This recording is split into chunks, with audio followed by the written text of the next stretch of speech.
Right then. Is that back and working? Is that back and working?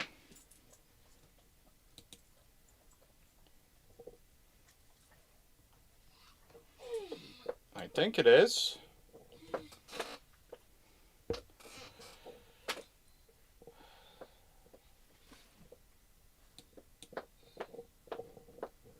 Oh, for God.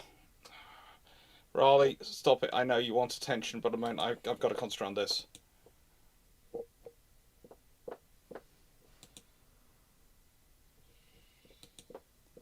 I think it's working. Yes, it is working. Okay. Oh, I decided to skip between things. Hello. I've got a very demanding poodle down below my lap, I have to admit, and I do apologise. So now the first part has disconnected itself from the second part, and it would be in this video. The first time I'm doing a video which is going to be is me talking through something which I'm going to be making several leaps because it's of the way it's structured, and it's decided to muck itself up. Thank you. Thank you, world. Right then.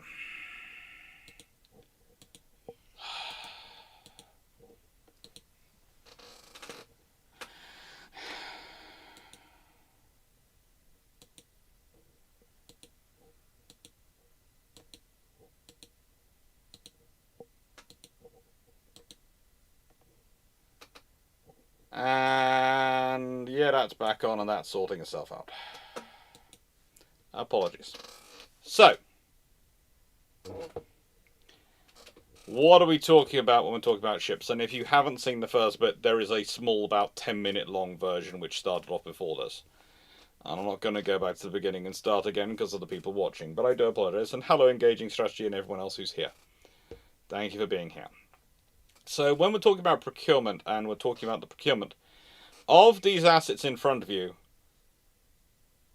2 are focused procurement assets. They are warfighting or conflict management tools. And 2 are dual purpose tools.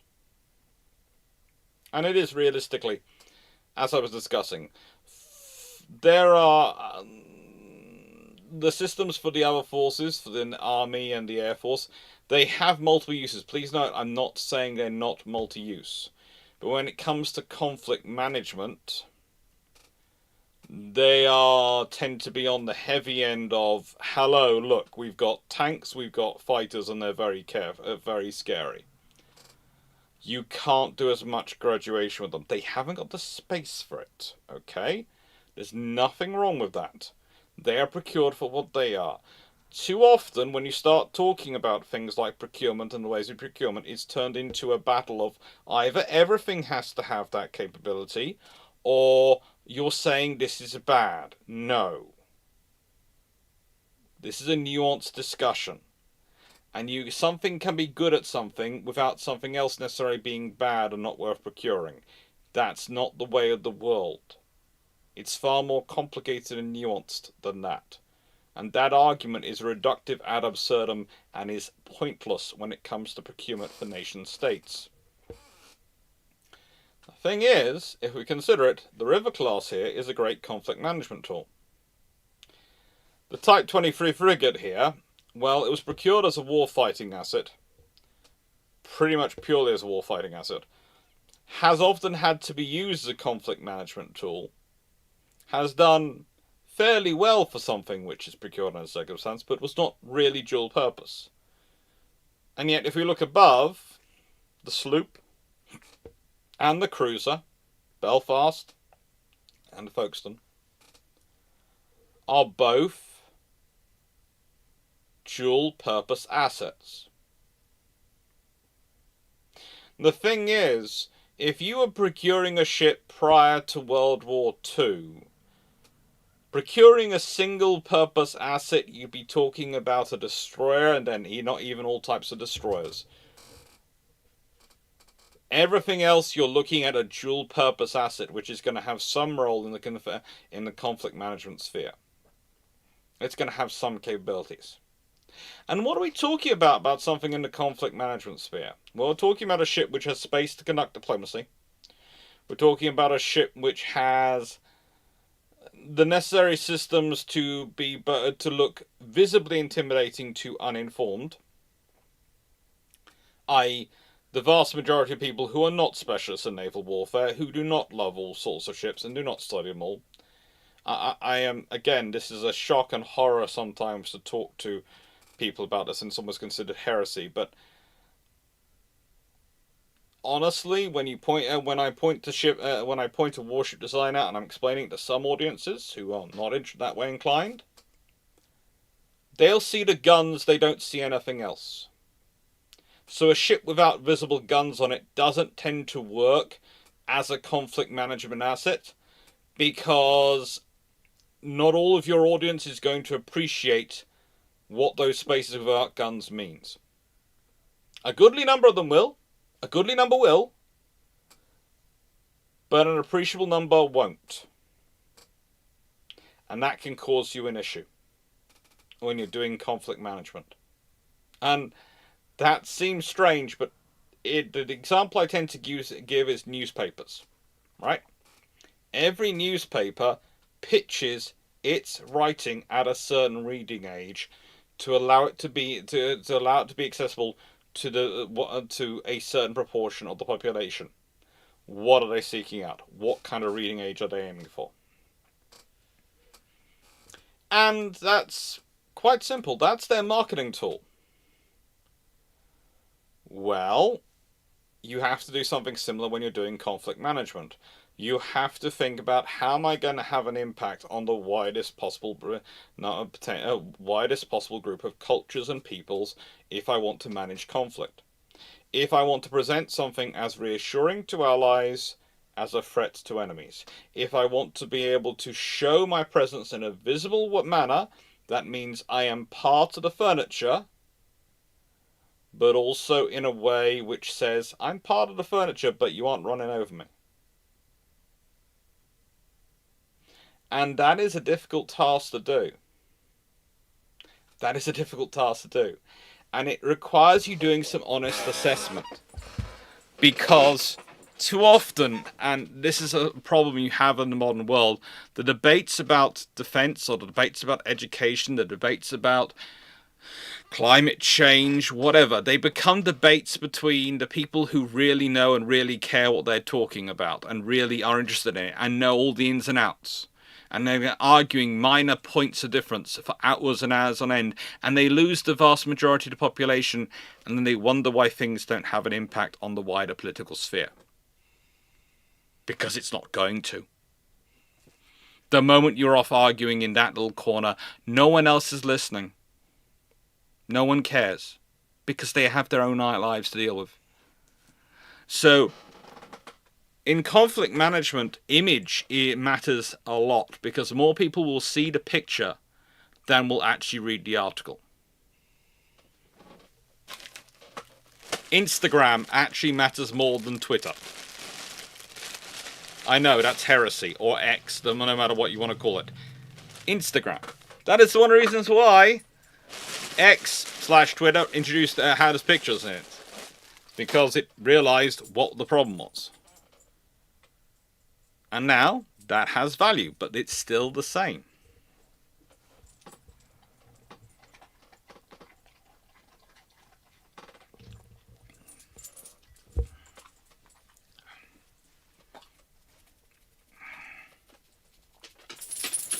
So, this is the reality of what we're talking about, and we're going to be talking about this through today. And as said earlier, this is going to be the second draft, second time I've run this through, realistically. First draft is going to come out later in November, but then there's going to be a public talk lecture at King's. It's the Lawton Naval History Series, and if you're interested, there will be links on the site to the book tickets. Everyone is welcome. They can accommodate a lot of people. They do often have an online facility as well. But it's nice to have a lot of people there. I do like to have a nice big crowd to chat with. And it's a lot of fun. And we usually go out for pizza afterwards.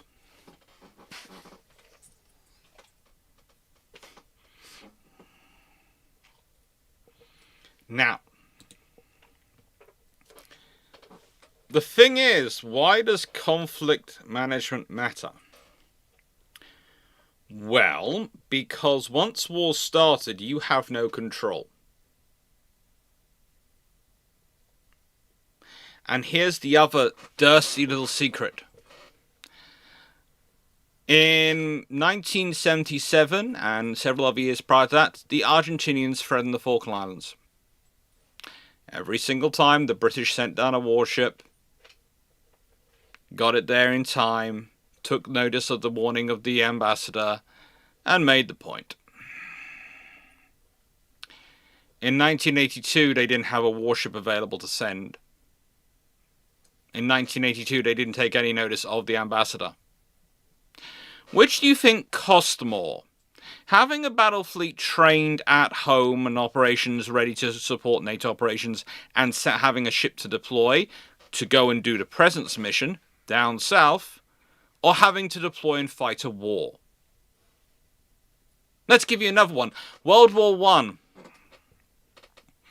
Previously, there had been about 5 or 6 incidents since 1900 which had come as close to war as World War I looked like it was going to be, with similar events. And similar things happen each time.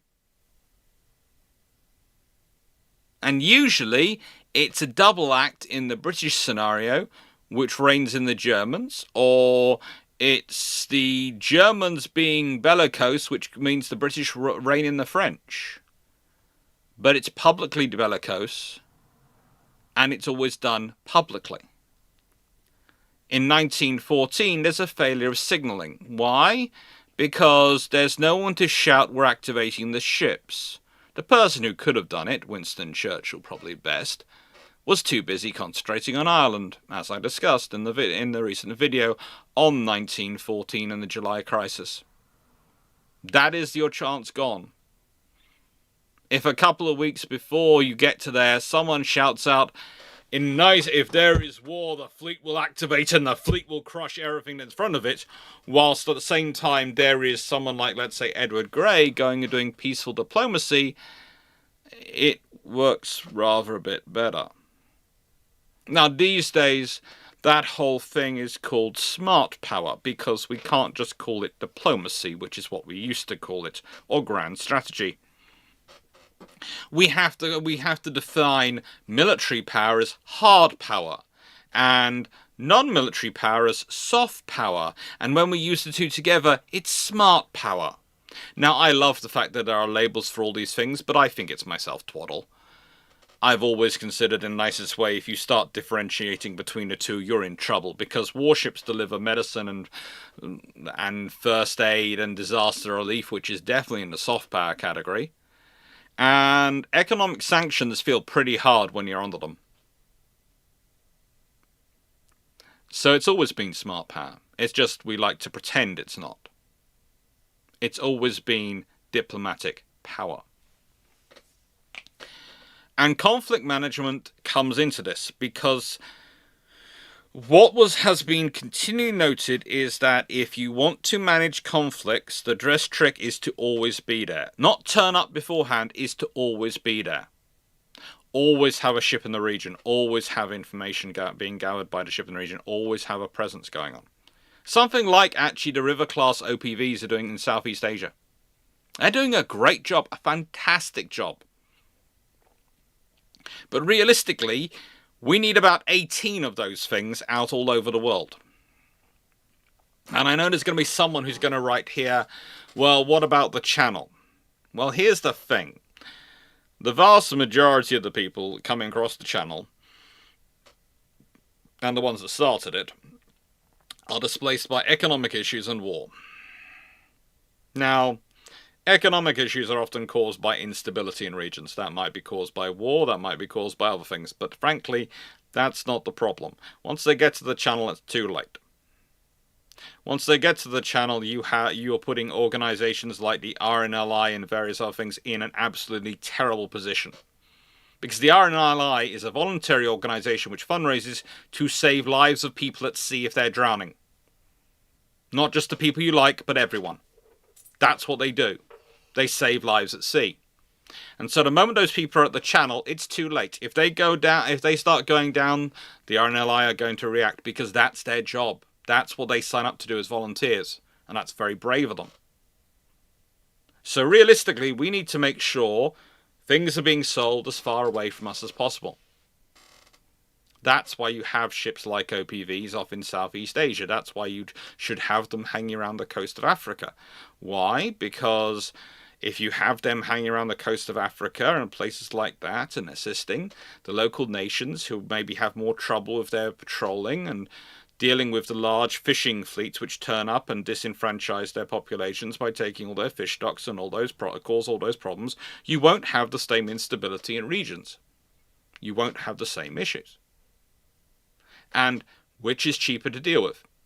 Maintaining a couple of OPVs operating out of Diego Garcia or Oman or somewhere in the Middle East or Africa, and having a few here, a few there to do these present missions, or dealing with the flood of people coming across the channel. Because the world is joined up. It always has been. The only difference is that during the Cold War, when the world was split into two factions, it was mostly dealt with by the two factions, so you didn't notice it. But this has been the same thing going on for centuries. This is the same problem. We talk in the history books about the British East and West African squadrons and how they were dealing with the slave trade, etc., and how they were interacting with those. But they weren't just there for the slave trade. They were also dealing with things like with fisheries management, with conflict prevention, with presence, with visibility. We've explained to everyone that the British were here and these are the local people and they need to be respected and stop causing trouble. Why did the British do that? Was it out of the goodness of their hearts? No. Because by bringing stability to the region, you made it more economically productive. By making it more economically productive, you make it a better place to trade with, which boosts your economy, and also means you don't have to deal with refugees turning up in places which you are connected to and causing instability. It's that simple. It's not nice, but it's that simple. And it has been for a long, long time. So presence matters. Having ships which, when they turn up, have a presence matters.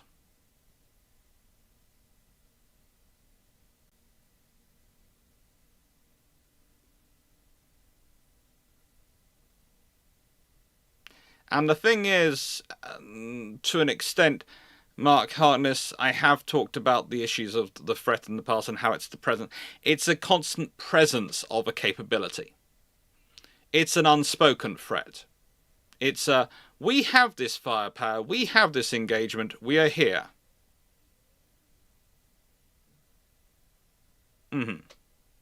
That's what you need.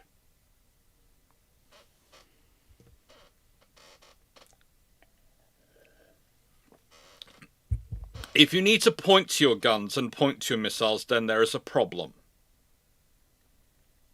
The point about the presence, the point about the ship design, is you shouldn't need to point to these things. I would actually argue that's where potentially the Type 45 is better than the Arleigh Burke. And this is in one small area. Because the Type 45's VLS tubes are in a box which sticks up out of the hull, out of the main deck, it makes it kind of visible there's a load of stuff there. Whereas the Arleigh Burke's is just tucked down.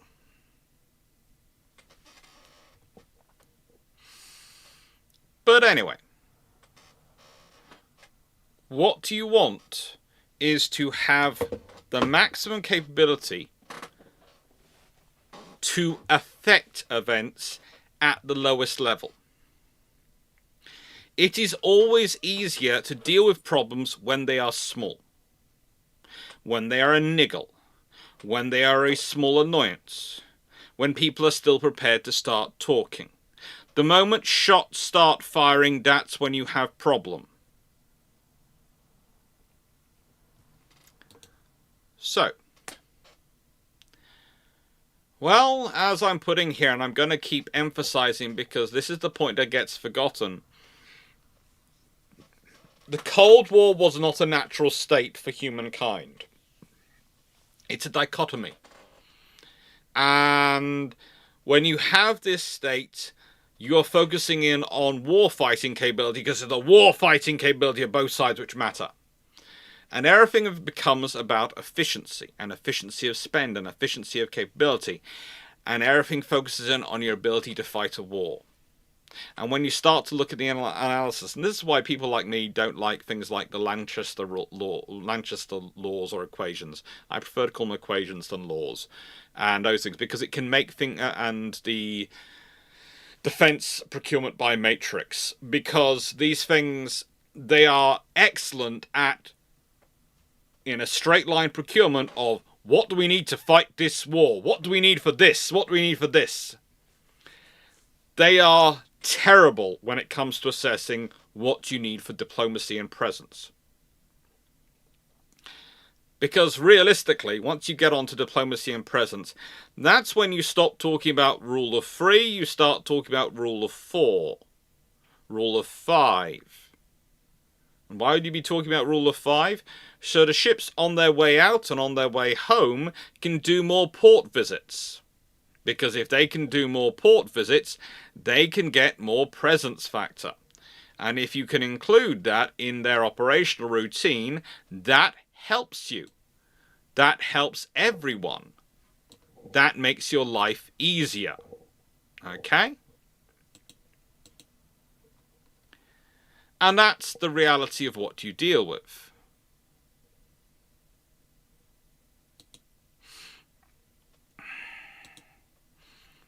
So, hello first Penguin Lord. With this being the case, the mathematical analytical tools are all very well and good, and I have huge respect for them. But as I've said before, they have problems, and as said, they don't really deal with this. Because they'll tell you how to build your warfighting fleet. They'll tell you, give you some stats for that, or what you should build it to. And honestly, even then, you probably shouldn't listen to them too much, because you've basically got to take whatever they say you need, divide it by about 2, and times it by about 3, to make sure you actually have that capability available. Preferably, divide it by, well, I would say divide it by 3 and times it by 5. But, you know, I can't always win these arguments.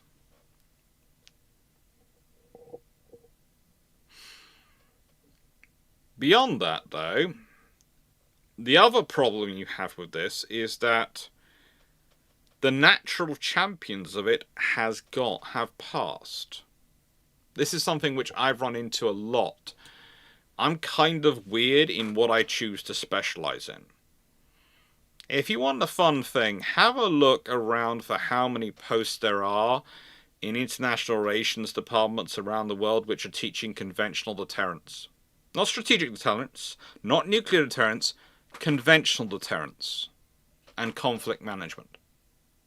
Have a look for how many posts are teaching that. And then have a look, if you find any, have a look and see how many are orientated towards the military side of the equation and the naval side of the equation versus how many are orientated towards the economic side of the equation. We're rare, is what I will say. We're very rare. And the thing is, most of the people who did this work, especially, were people who were theorists of steel rather than conventional theorists. You see, if you read Corbett, Mahan, others, even James Cable is probably the best for conflict management of the naval theorists, possibly followed by Gorshkov. Corbett certainly has some principles, some ideas in his maritime strategy, and, well, it's worth reading. This is a copy. This is also a copy. There are multiple versions around of it. It's worth a read. It's a very good one to read, and it's one of the foundational documents of modern naval warfare and naval theory. And that's the thing. They are foundational documents. Roosevelt has some stuff in his works which is about naval diplomacy. And honestly, if you want to see a classic example of conflict management, look at the Great White Fleet. That is Roosevelt doing pure conflict management, pure capability of him going, look at me. Look how powerful I am. Look how powerful America is. Don't get us in a war. Don't fight us. Hey, Wayne, glad for you to be here. So, procuring for peace has always been more about the admirals than the theorists. The theorists of steel, as I put them, the people who procure the ships. And it's the ships they procure, it's the assets they procure, how they view them. That is what's important.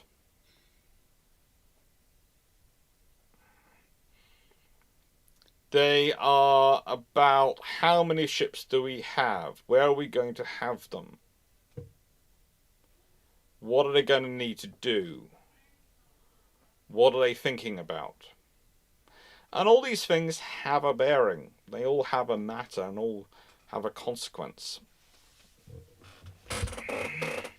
But realistically, when you have people like this involved, when they are procuring stuff, they are looking at what do we need to maximize our presence.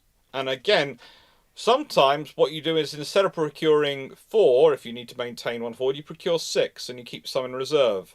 And then when something needs to go into long refit, you pull out another one from reserve. It's a scary idea, I know. But it used to be that ships in reserve were referred to as being in ordinary rather than in commission. Now, there was a reason for that. It was perfectly normal to have more ships on your strength than you needed in peacetime.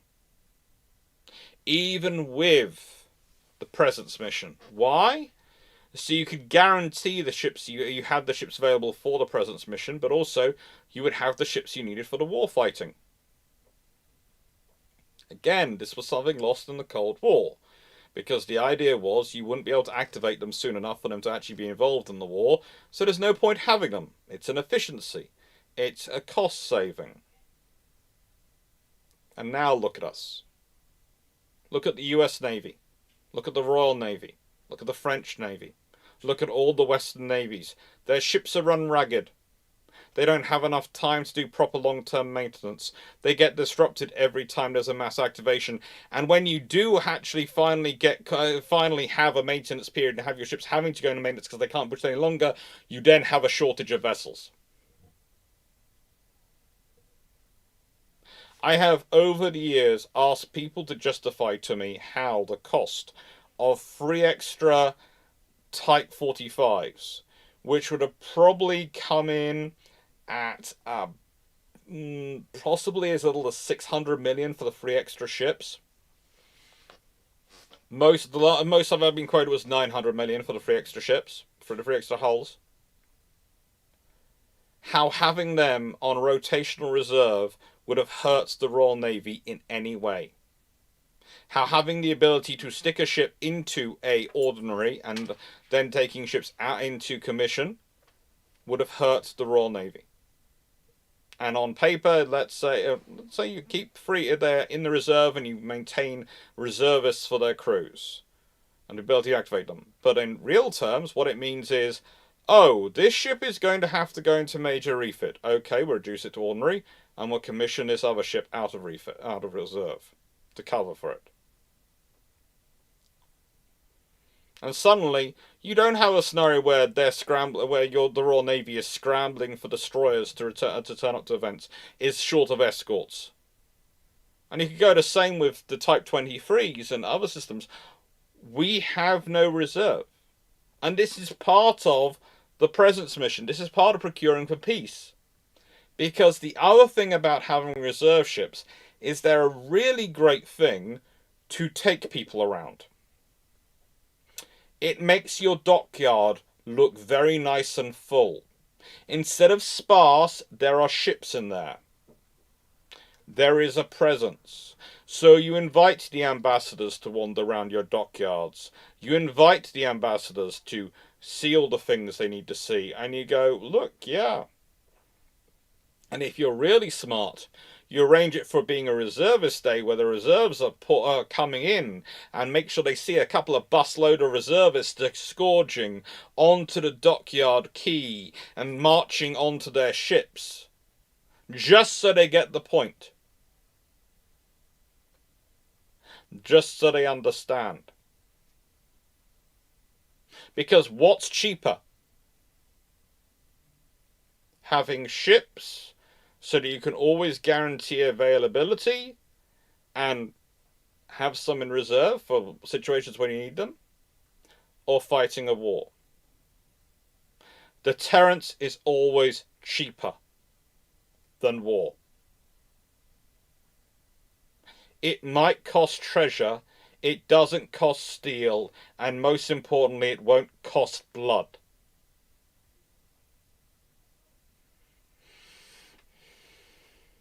So, with that being said,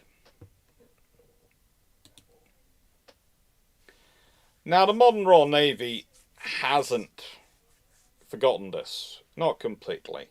There are parts you can go to. When you go to the Queen Elizabeth class, they have these wonderful pubs on them. And they are pure presence capability. They are pure diplomatic capability, because it means you have formal formal spaces, you even have formal dining spaces, and you have a relaxing space. And again, the point is this. Diplomacy can take many forms when you're doing it with a ship.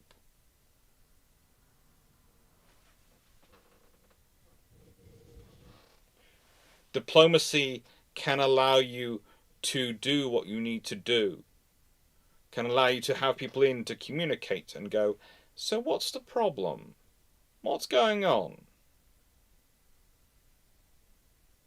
You can have the formal event, and then you can have the sidebar, the quiet discussion in the pub. The quiet discussion where everything really gets sorted out.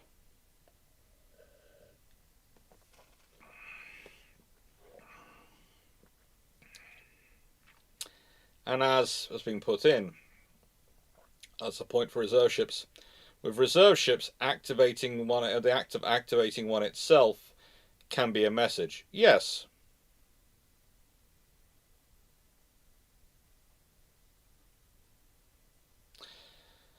Yes, that is true. It's also true that governments like to focus on the cost today rather than the cost tomorrow, because who knows, they won't be the government tomorrow. And that worries me. It used to be you could rely on governments, whatever country you're in, to put the state and the survival of the nation first before anything else. Nowadays, I'm not so certain. And this isn't a thing from either side. Before someone starts saying, oh, it's the left wing or it's the right wing, it's both sides. Both are equally guilty on this front. Both are equally constantly driven by the price and the cost of everything and the value of nothing.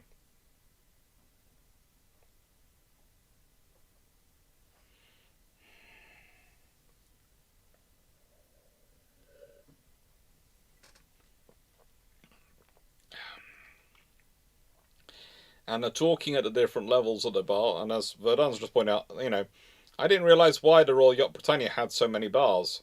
But as you put it, Royal visit and sailors talk to others in the bars. Yes. So you have the sailors talking to each other, the chiefs talking to each other, the officers talking to each other, and the diplomats talking to each other. It's amazing the amount of information which can go across.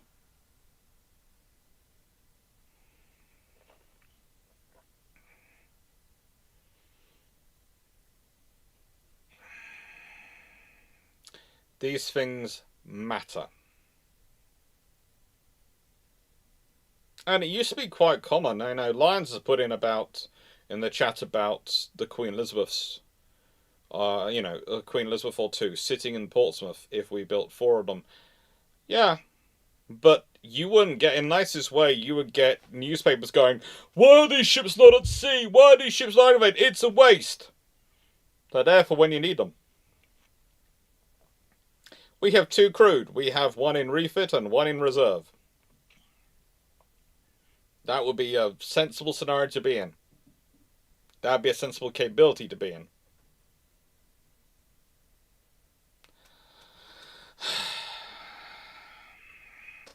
Before I answer McManus's point, I'm going to skip into the shameless book plug.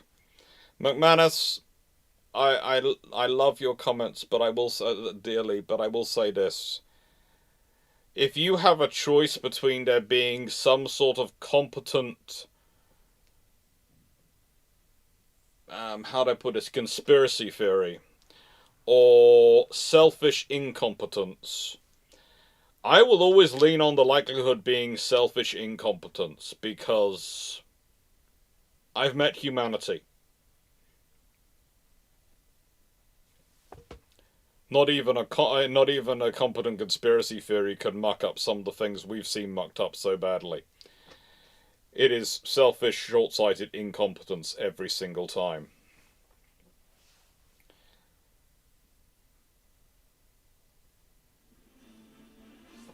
Okay, and I think someone's raiding me. Hello. Who's raiding me? With that being said, shameless book plug. So again, this is going to be in November. It's going to be a presentation, and I will say that the recorded video is probably more like it, because I'm not going to stop and to answer questions. But I always run these videos to present like a seminar, so I would always stop and answer questions. So that's going to be the case. But I still thought it would be nice to be a taster of it if you're interested. And the thing is, when I give it in November, you will probably find Andrew Lambert. You'll probably find quite a lot of the shipshape crew there. They'll certainly be invited, and I hope many of them will be there. It's going to be in the week of, the week around the 11th of November, Remembrance Week. I think that's the one I'm going to get assigned. And it will be a lot of fun to see a lot of people there. And I hope you'd enjoy it all. I hope as many of you can make it as possible. It will probably be a midweek one, so I do apologise now. But the thing is, it is open to everyone. It is open. Oh. I can understand the cynicism, Derek, but yeah, I have no. It is. Let's put it this way. You'll have a minister who'll come in and their priority will be X. So they will completely ignore Y, Z, and F. If we look at the run-up to the interwar period and run-up to World War II and the Air Ministry, the amounts of people who try to portray it as, oh, they didn't like it, they were activated. No, they weren't. They just didn't care. And that was worse. The Air Ministry was taken over by the bomber faction. And they didn't care about their own fighter command. They didn't care about the Fleet Air Arm. They didn't care about Coastal Command. They didn't care about Army Corporation Command. They didn't care about Transport Command. They cared about nothing else other than Bomber Command. And look at all the problems you get because they just don't care. Active destruction of something causes often less damage because people think it through than just not caring. Just not caring causes more damage every single time. Every single time.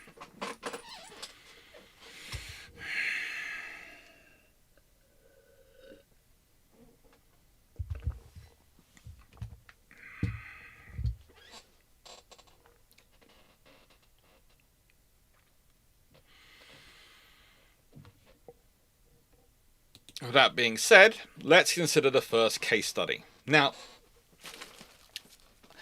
I love the Town class cruisers. I love them. From 1910.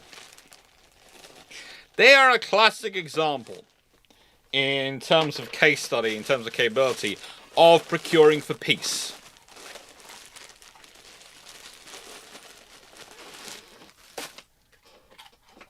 Now, why are they procuring for peace? Why are they conflict management tools? Because you need to be you need to be in places with a modern enough looking ship that has presence and gravitas, looks fast. Let's be honest, to emphasize the speed of these things, they have 4 stacks. 4 stacks. The Americans do something similar to their destroyers. They go for 4-stacker destroyers. This is a 4-stack cruiser. They've got fairly heavy gun amount for their time and size on them. And they are produced in numbers. And why does this matter? Well, because the Royal Navy at this point is going through a shrinkage of capability in terms of presence. You see, some bright spark of an admiral called Fisher had the idea that the Royal Navy should cut ships to get the new ships without replacing them. And that the battle cruisers and the dreadnought battleships procured would be so powerful that people would get the presence from their power alone. They wouldn't need to actually be there. Now, he quickly realizes that it doesn't work that way. To be fair to him, he does realize it isn't going to work that way. And he modifies his position. And these are what end up getting procured.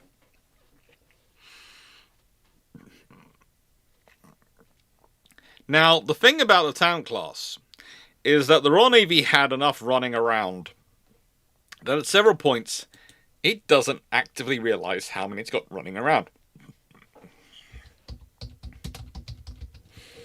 There is the classic example of, oh, we've got a Town class there. I've completely forgot about it. That happened to HMS Glasgow more times than we like to remember. Yes, Glasgow. Glasgow was part of the first group. She entered service in September 1910. Bristol, also part of the first group. Then there's Gloucester, Liverpool, Newcastle. In fact, the Royal Navy builds of this class of roughly 5,000 ton ship. They build 21 for the Royal Navy, the Royal Australian Navy, and the Royal New Zealand Navy. 21. Think about that. The Royal Navy built more of these than there are currently escorts in the Royal Navy. Because of the presence mission they had to do, because of the capabilities they had to bring, they were roughly 5,000 tons. And by the way, there are some standards you're going to notice in this thing.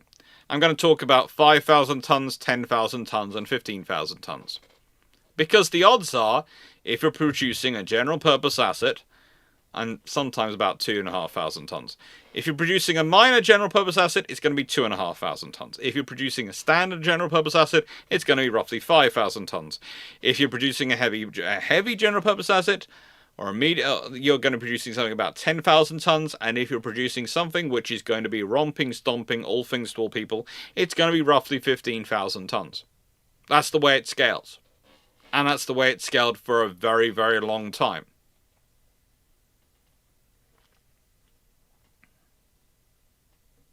If we're going to go through this, and I'm going to keep showing you what size these vessels are, and it's going to be a common theme. Because this has all the capabilities it needs to be a threat in terms of firepower. It has all the capabilities it needs to be a threat. All the capabilities. And Gloucester here Well, she is of the first class, the first batch. And that means she is armed with 2 6-inch Mark 11 guns, one fore, one aft, 10 4-inch guns, they're along the sides, 4 3-pounder guns as AA, and 2 18-inch torpedo tubes. Is that an overwhelming firepower advantage over everyone? Nope. But is it enough firepower that everything has to give it a little bit of respect? Yes. And is that enough firepower that it's going to have status when it turns up? Yes. But more importantly, it looks modern for the time. It looks capable. Engaging strategy, type 3,500 tons. Actually, no. Because if you consider what a Type 23 was built for,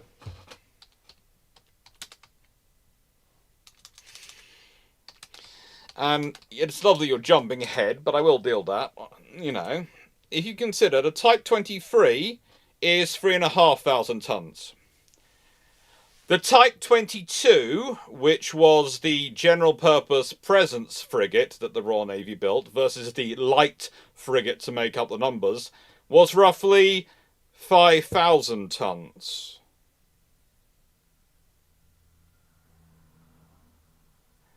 There is a reason the poor Type 23 frigates have suffered as much as they have over years of being used the way they have. They weren't the ones built for the role they've ended up doing.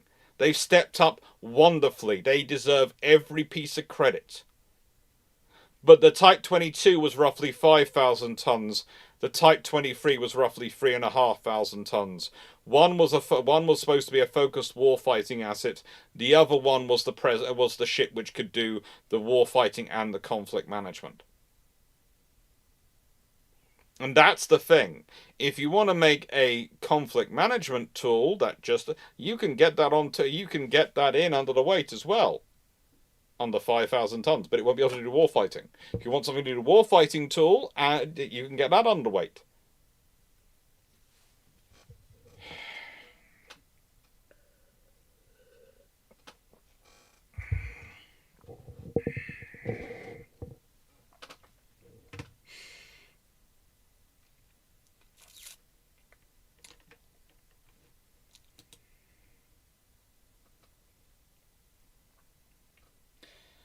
It's an interesting thing. The 3-pounder Hotchkiss guns were, let's put it this way, rapid-fire weapons.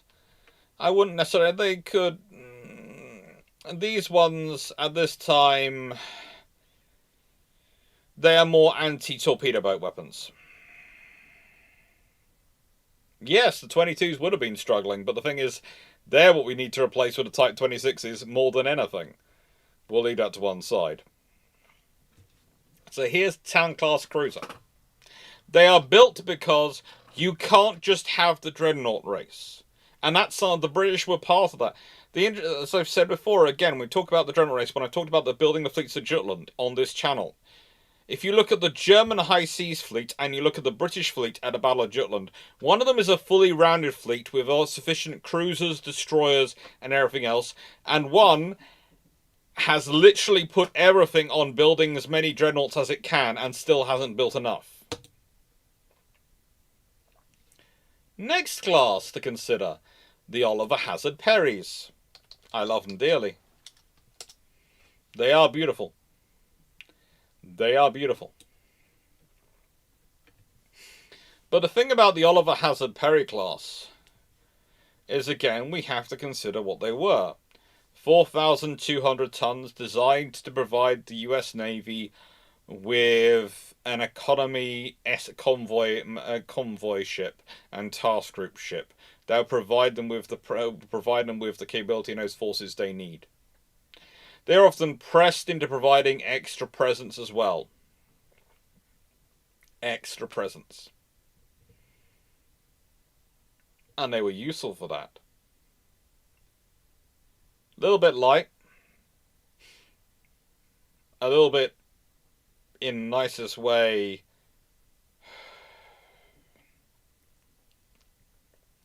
a little bit boxy.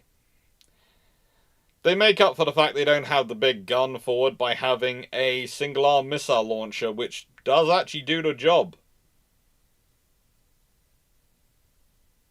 It does do the job. And it gives them more presence. These ships were ruthlessly designed around warfighting. Ruthlessly designed around warfighting. But they often found themselves in the presence role and providing the US Navy with a very capable extra tool to be able to deploy to places to go, hello, we're here, we don't want to spend too much money or time about it, but we want you to know we're here, we're interested, okay? Don't do anything silly.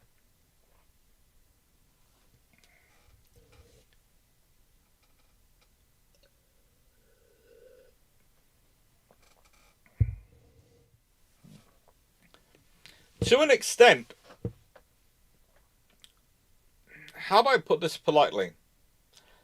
Missiles in a VLS, which is especially one deck level, are very easy to overlook. You will know they're there, but you don't know they're there. It's a nice thing. It's a I know they're there on a technical level.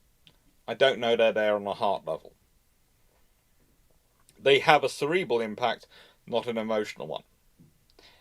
But you see a gun moving, you see a single-arm launcher moving, that has an emotional impact. And the thing about conflict management and deterrence is it's as much about confidence and image as it is about data on a spreadsheet.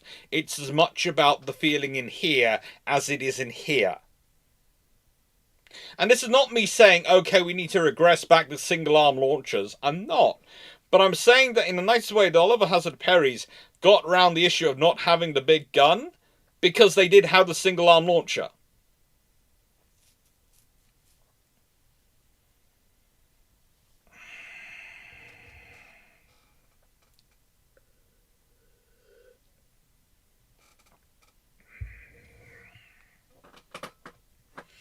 And that's the thing. The OHPs, they have a presence as well because when they are first built, they are such a boxy-looking ship. They look so unusual. You see them, they stick out compared to other ships at the time. And the thing is, that adds a cachet because everyone knows the US and other allies built 70 of these vessels. 70. Think about that again. They are striking dissimilar.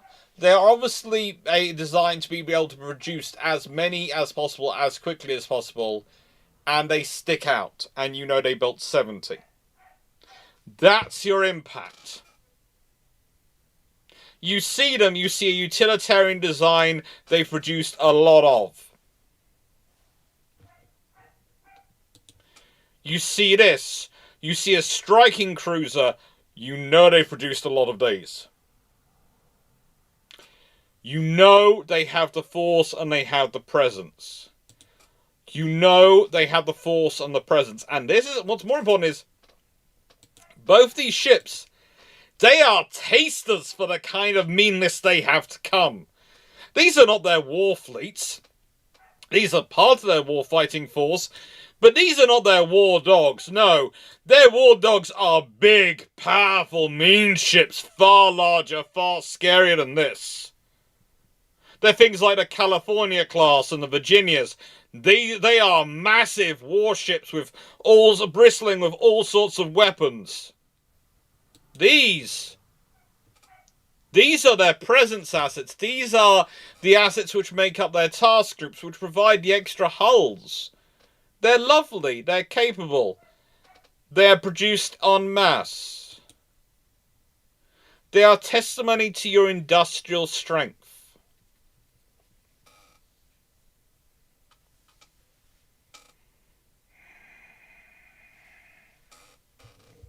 They are testimony to the reason why you want to have peace.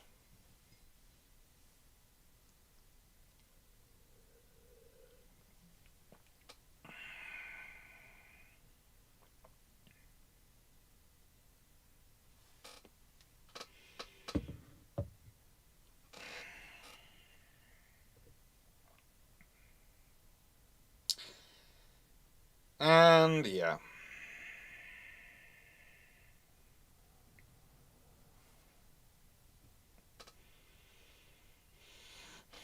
Yeah, but before there's the whole chat and the conversation in the chat going on about getting single arm launchers back. No, you can get quad arm launchers. You don't have to have single arm or single arm. You can go for something slightly more than that. And this was discussed quite often in bilge pumps as an option of, well, do we get single bat arm launchers back so we can restock them at sea, or twin arm, etc. ships back so we can restock them at sea, and we can therefore have enough, okay, if the VLS runs out, we use these.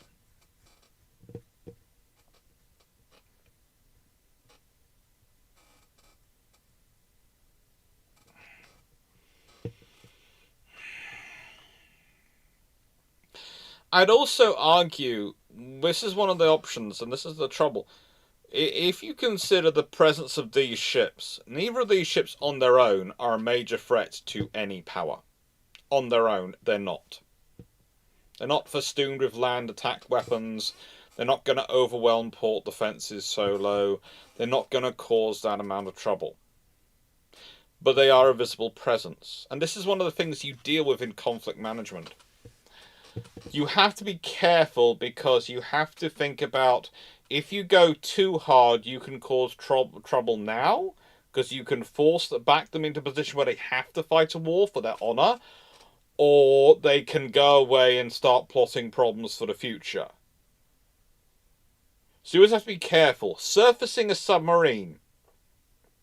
A submarine is a great area denial weapon. But a submarine is such a potent weapon, if we consider back to this period, that'd be the equivalent of sending a battleship to wander up and down their coast. You do that, you're kind of saying, look, excuse me, I'm here. It's a very big message to send. There is very little leeway there is very little leeway above that for you to escalate to if you need to.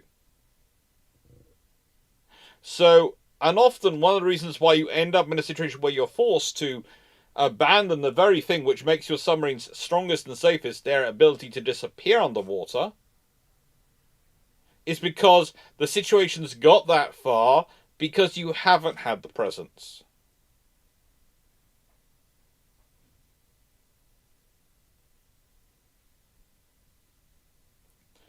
Because you haven't had the presence. So then you're having to come in hot and heavy, and that can cause trouble.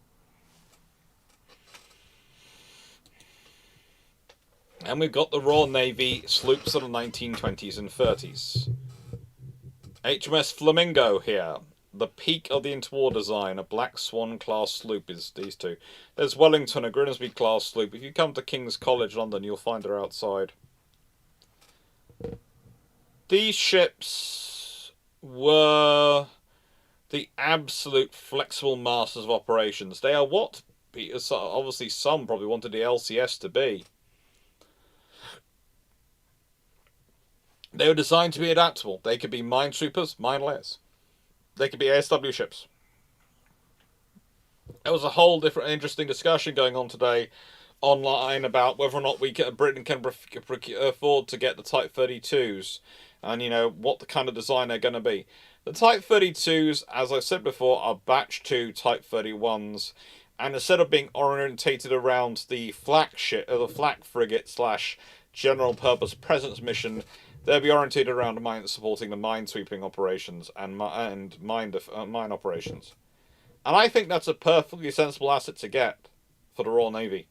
The Royal Navy needs a mine layer a mine warfare vessel. They need it. They need that capability. And the fact that a Type 32 could also, especially if it's Batch 2 Type 31s, could also fulfill many other roles as well, is incredibly useful in the presence mission factor. And we need them. We need the ships. That's a really weird thing to say, but it's far more better to go with a flexible asset of that size and scale. Now, the interesting thing, if we go down these ships, they're not that particularly heavy. They're all roughly 1,000 tons. And that should tell you something about them. A, their weapon systems, I think, those days were a lot lighter. They didn't have all the computer systems. But also, what were they for? They were used for the regular presence missions, and also sometimes for the Admiral's yachts missions. So they could think about it from this perspective before people start jumping in at the cost of the Admiral having a yacht. The Admiral turns up in a sloop instead of his cruiser flagship for the China station. He turns up in his yacht. You've got two options there, thinking. One, that's a very well young yacht. Two, the Royal Navy has enough ships and has enough money. It can afford for one of its warships, a small one, yes, but one of its warships, to be running around as the yacht of an admiral.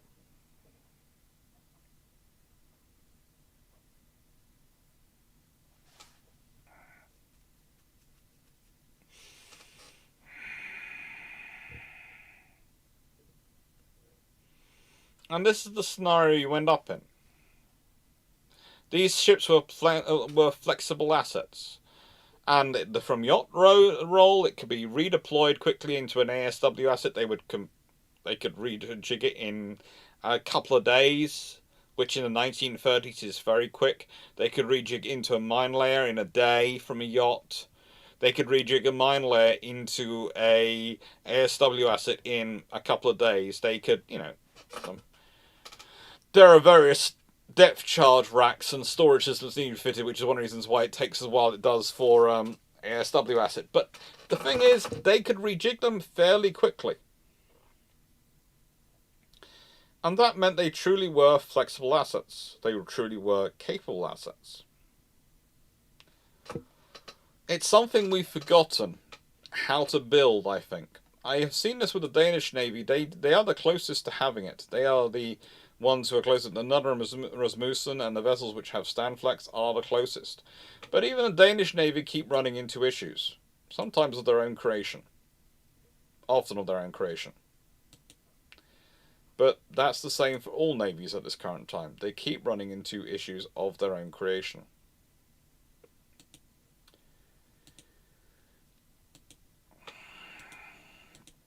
I'd love it not to be that way, but, life happens. It always has. The next case study. USN's heavy frigates.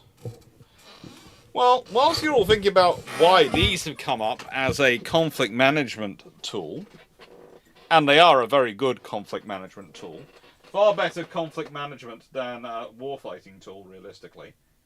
I'm going to grab some more iron brew.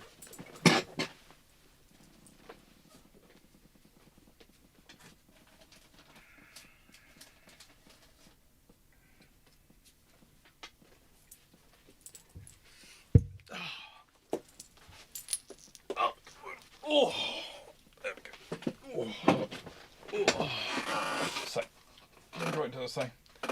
So, the thing about the USN's heavy frigates and why they were quite as good as they were at conflict management tools is the risk they prevented. You see, they were more powerful than most Navy's frigates. They could be. The US Navy wasn't building as many of them as other navies were building their frigates, so they could afford to make really quite powerful ones. They weren't a threat, though, to any nation which had ships at a line, because frankly any nation with ships at a line could turn up with ships at a line and go, so your frigates want to play? And they don't want to do it.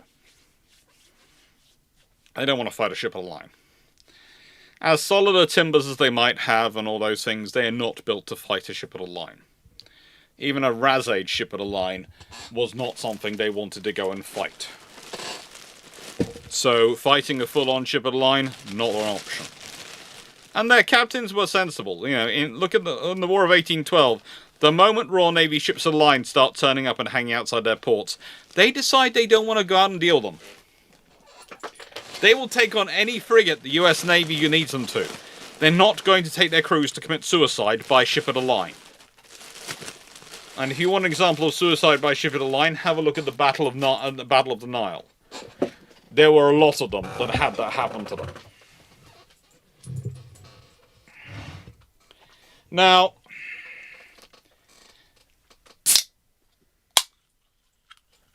the thing is, they didn't build enough of them. They did need more of them than they were. But they were enough for dealing with things like the Mediterranean issues with the pirates. They were enough for dealing with the presence missions in South America, etc. And as said, they were enough for making America a problem without making it a threat.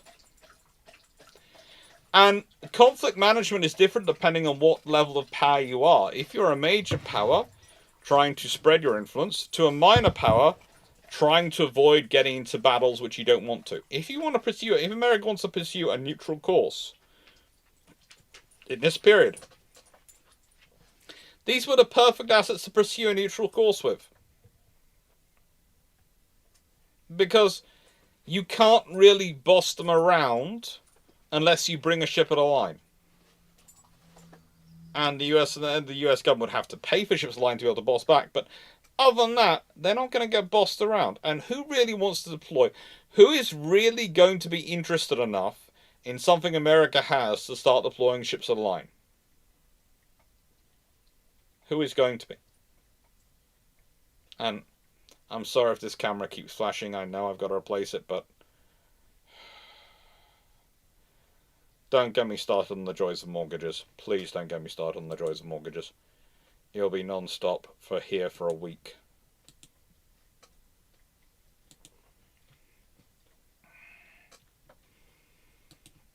And the thing is, these assets were useful for the Americans. They were useful for many others as well.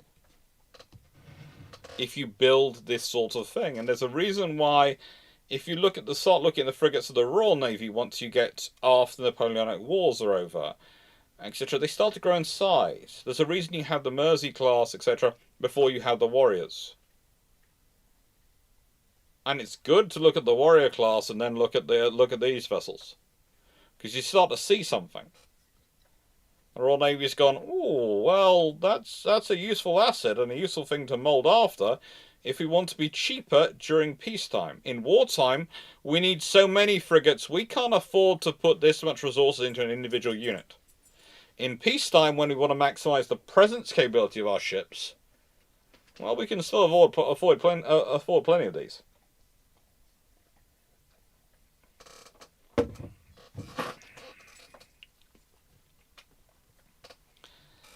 And yes, as Juicy Sushi has pointed out, the President's role also requires a government's understanding concept of diplomatic engagement.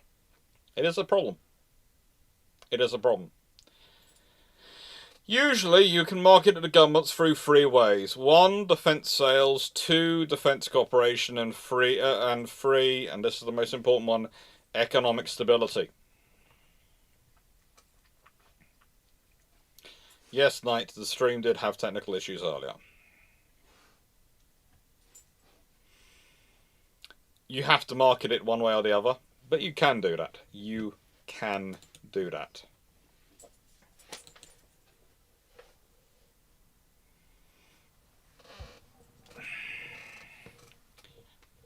Yeah, the system basically, Knight, and this is the thing is, there are 2 things I need to fix rapidly for the system. One of them is the camera, the other one is the router.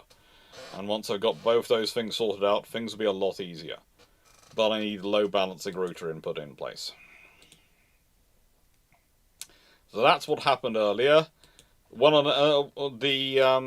Basically one of the internet networks went down.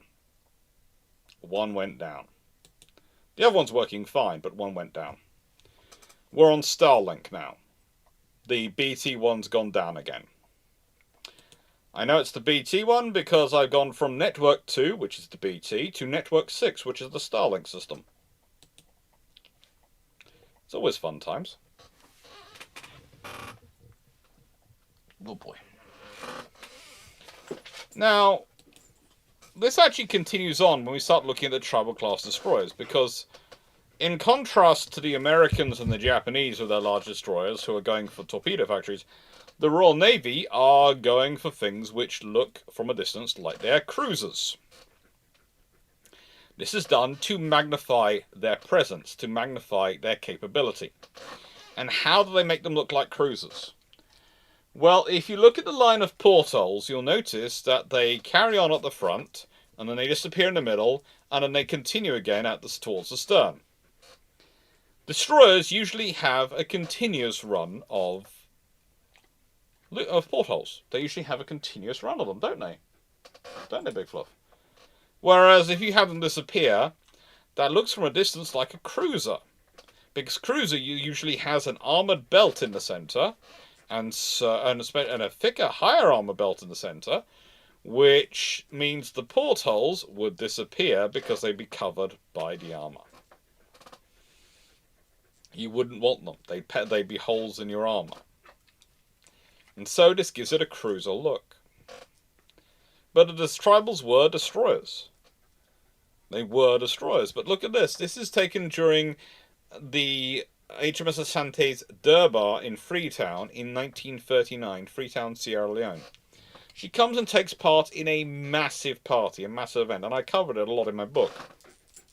And the thing about this event, and by Lord, your teeth do smell lovely.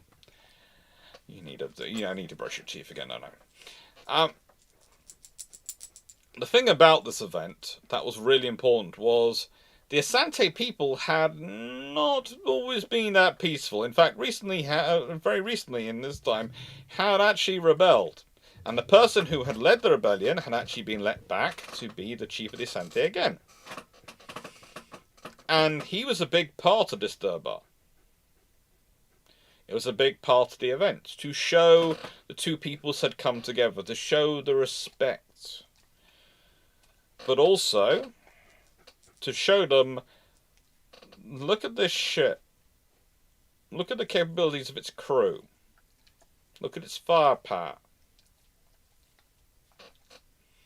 And having all these awnings set up again, not exactly normal for destroyers, not exactly the normal routine, but it was more than capable of doing this. You end up with a lot of entertaining space.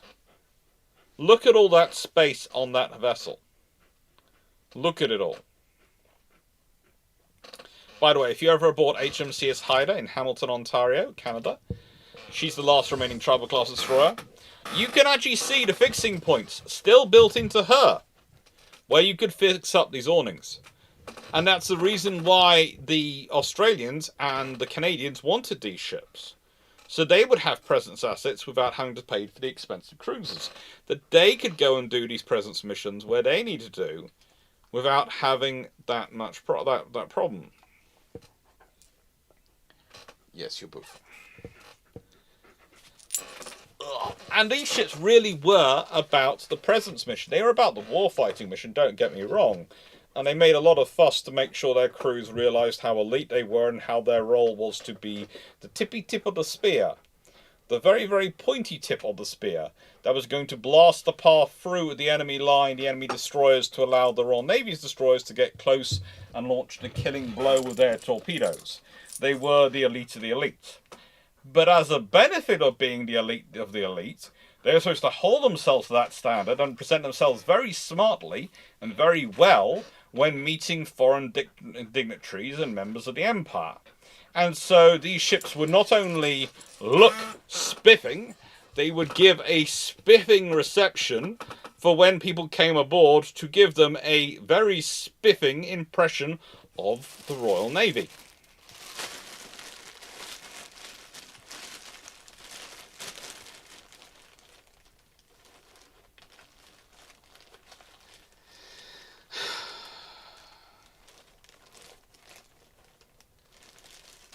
Now, with all this to be said,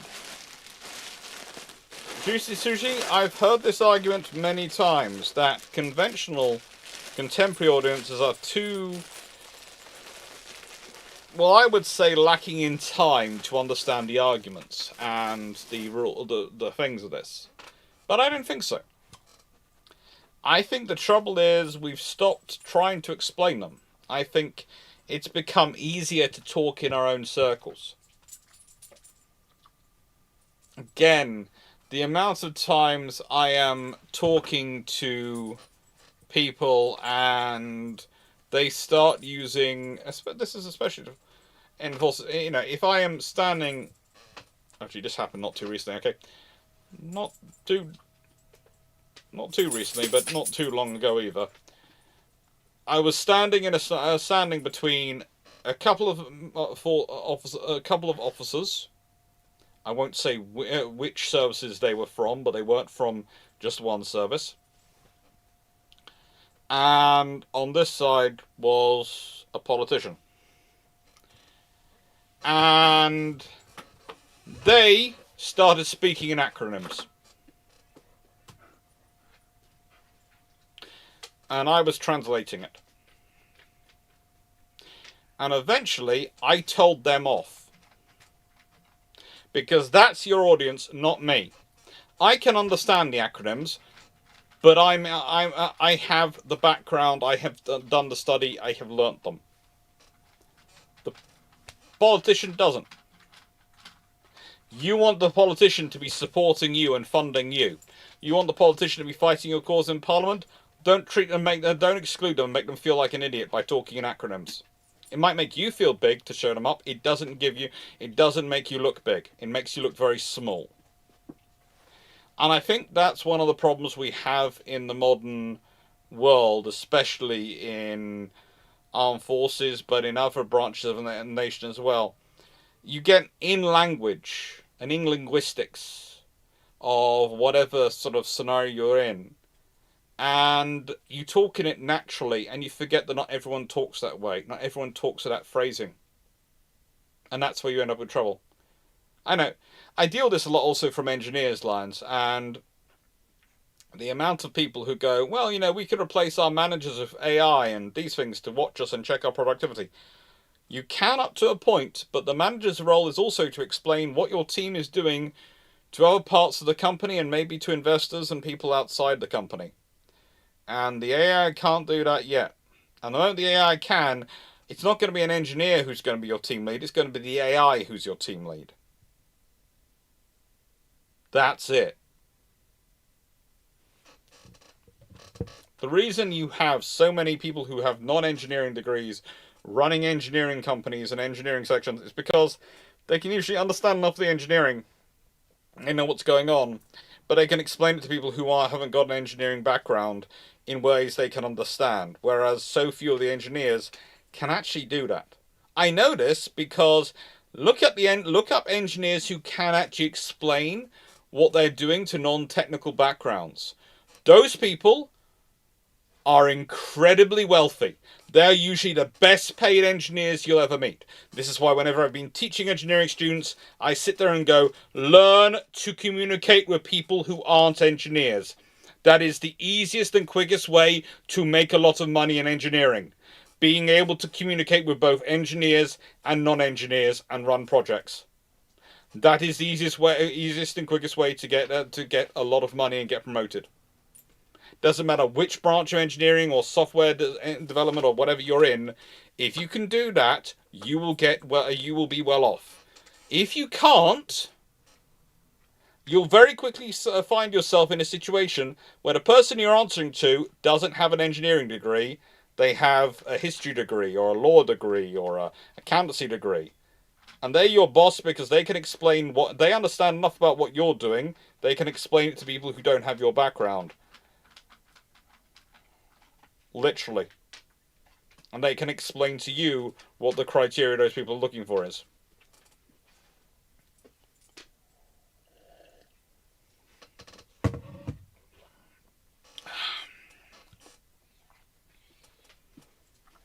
And that's the way it goes. And that's the way it is with the armed forces as well. Now, the tribal class, they were very good at the President's mission. They didn't get much chance of doing the President's mission because World War II broke out. But they still got used in the presence mission during World War II.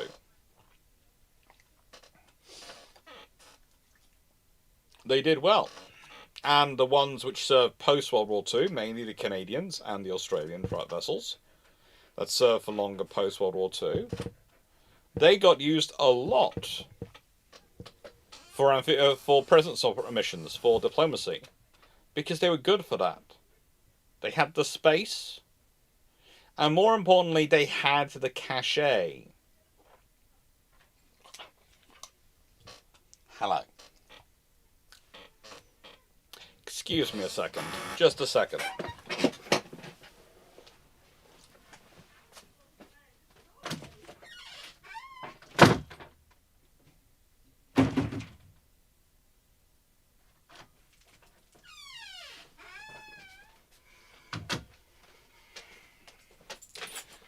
Okay. Sorted. Sorry about that. Had to go deal with something which was causing noise in the background.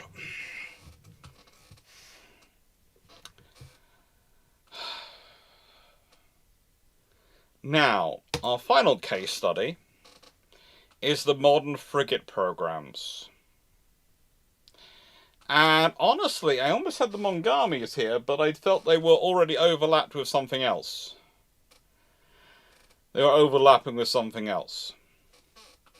Hello. I know you want more biscuits, but you're not getting more biscuits because you're going to get a tubby boy. Okay? Your presence is magnifique. You have a true art. You really do calm the chat and keep it in line. I do accept all these things. But realistically, you are overtaxing them for biscuits. You really are. Try later when it's question time, okay? When it's question time. We always half expect Raleigh to continue the lecture. He's heard this lecture about 6 times. Now, all these frigates have a slightly different role.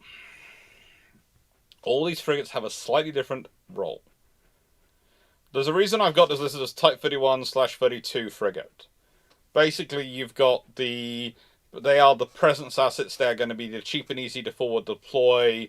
They're easy to maintain, to adapt to circumstance, etc. All these things. The 31s, I would say, are flak frigate design. If you look at their guns, the 32 design always seems to be going to be like at the variation of the 31, but with increased mine warfare capability. Makes perfect sense. The frigate, the defense, the intervention. The frigate, the defense at the intervention. What is that ship about? Well, it is a presence vessel, I would agree, and it's a very striking looking presence vessel. It's very, very cute. It's very interesting to look at and very cool. Now, again, the French are looking for something just a bit different from the British. Just a bit. And when you look at the partners the Type 31 is sold to versus the partners the Type 32 is sold to, I mean the frigate defense intervention is sold to, you look at it and go, okay, so one of you is orientated around, let's say, seas that look like the North Atlantic and South Atlantic. One is orientated around generally calmer waters, higher speed, but also shorter operations. They haven't got the space, they haven't got the depth in them for supporting their crews for as long as they are going to be going.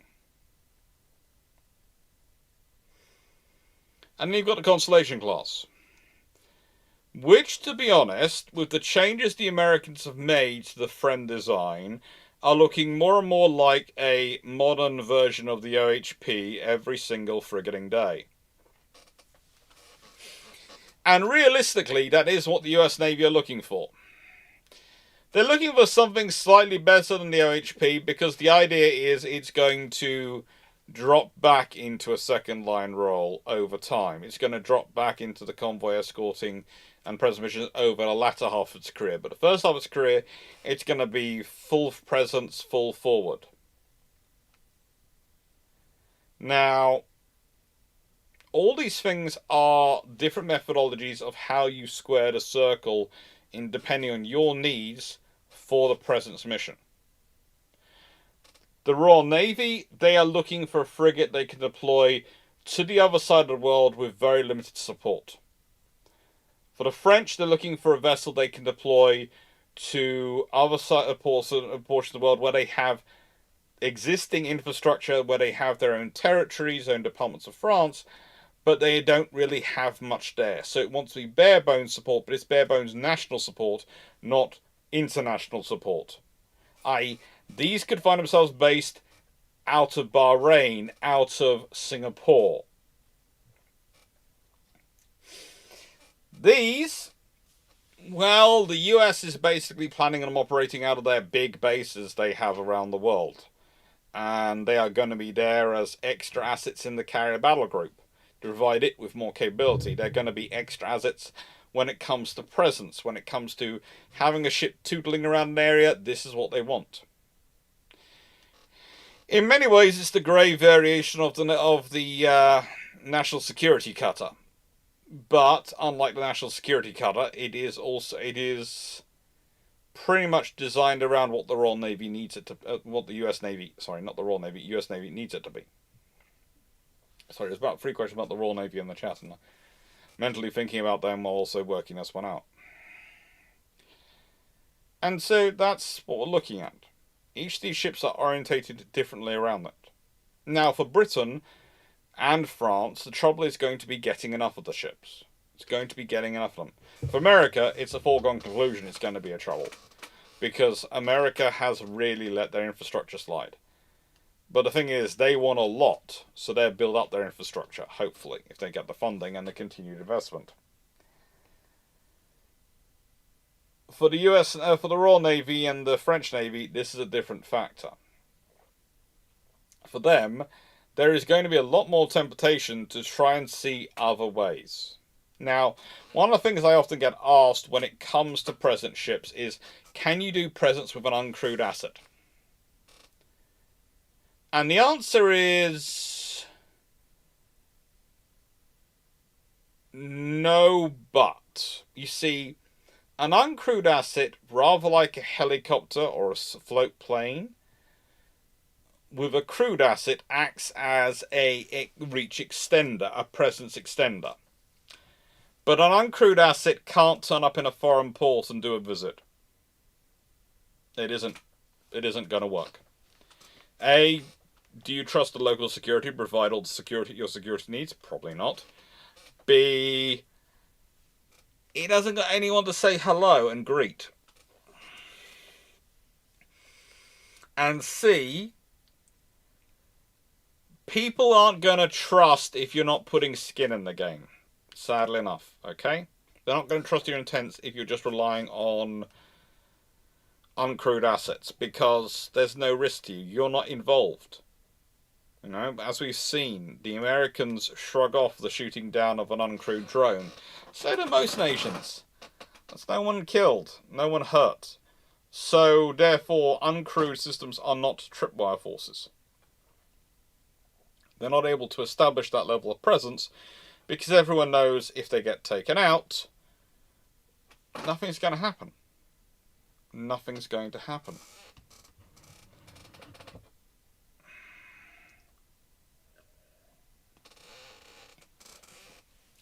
Now, to my mind, there's nothing wrong with this. Because that means, actually, the USVs, the uncrewed surface vessels, and the USVs, the uncrewed undersea vessels, both have advantages assisting the crewed assets, giving them force magnification, or rather multiplication. Because if instead of your crewed asset going into port, it sails in and is followed in by 2 USVs, well, that changes things, doesn't it? Because you've not deployed a ship, but you've deployed a task group.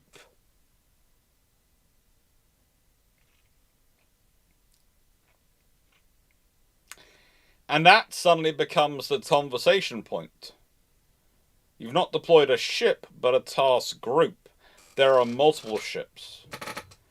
And as I've been talking about a lot over recent years, the way I see uncrewed ships becoming, uncrewed ships evolving and developing into things, is that basically every task group, in terms of crewed ships, are going to become basically a task force, with every ship becoming its own task group, with multiple USVs providing its other external perimeter and security. And that's useful. That is really useful. As long as it's invested in, that's really capable and really interesting. But it is going to be effort to set up and get going. It is going to be effort to set up and time it out.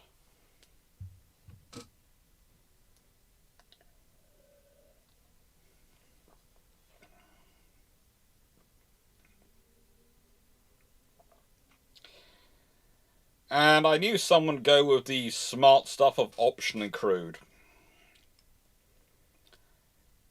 Well, yeah. You can always try and play smart aleck games, Steve. You can always try and play the smart aleck games. They tend to bite you in the behind-o when it comes to presence missions.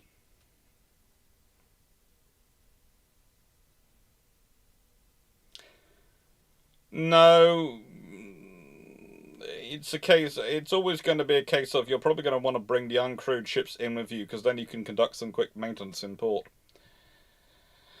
And you're going to need maintenance, because the reality is, and here's the problem for Steve's remark, Steve's point, and I understand where it comes from, is that all large surface vessels, whether they're uncrewed or not uncrewed, or whatever, are going to have to be optionally crewed.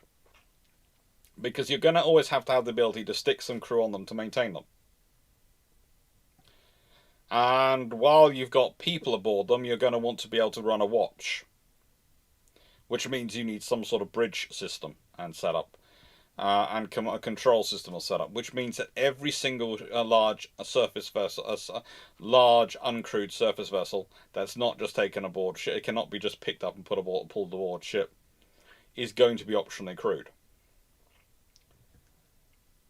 But the thing about it being optionally crewed is, do you want to try and do what some people are suggesting you do on the F-35s? Oh, but ship's pulling into this harbour. Okay, we'll fly a crew out and have them waiting on the pier for it, to do security and check it over in that allied harbour. Not sure about you, but I can see a lot of problems with that one as a scenario. A lot of problems with that as a scenario.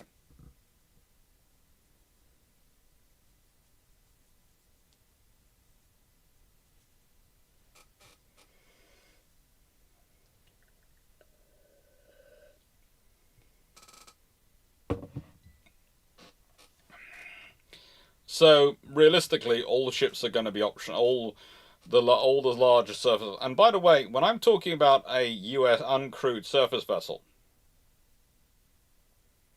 of the level to support these sort of operations, I'm talking about something of about 1,000 to 2,000 tons. I know, that's weird when I start talking about that. But as I've said several times before, to me, the odds, it's not an if, or it's a when the next flyer class comes in, and they will be these large uncrewed vessels. They will be. About 1,000 to 2,000 tons. They will be a fully worked up warship design, capable of doing probably towed array sonar, possibly having their own rotary UAVs they can deploy and recover themselves, possibly having surface-to-air missiles, torpedoes, gun systems, lasers, whatever. I think a lot of that is about the upper limit I see for the uncrewed assets. But to me, that seems to be a far more likely thing than a whole pool of smaller vessels, because the smaller vessels can't operate in the rough sea states. You can make a 1,500 to 2,000 ton vessel which can operate in very rough sea states, especially if uncrewed, or optionally crewed, because you need some spaces for personnel when they're aboard for maintenance, including accommodations and watchkeeping positions. But that's going to be an interesting time when you have that.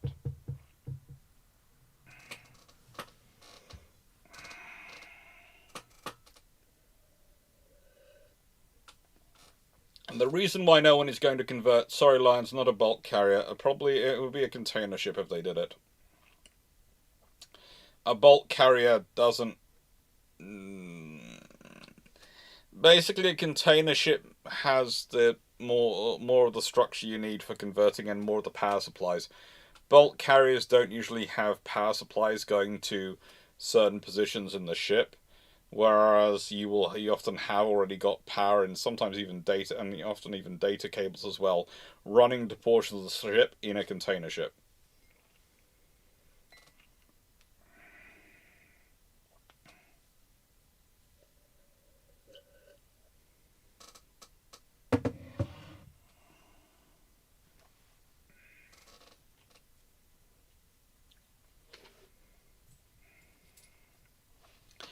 Now, with all that being said, I'm not going to answer questions for about half an hour, I suppose, on this topic.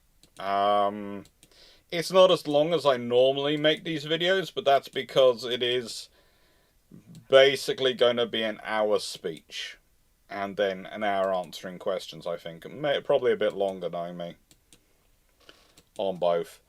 But it's usually a fun evening and a fun thing. And this one I have pushed out for roughly... There were IT issues in the middle. And, yeah.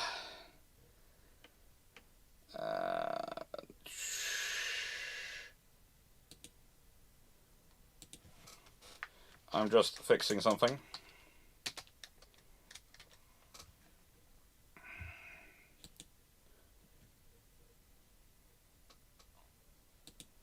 Just fixing something.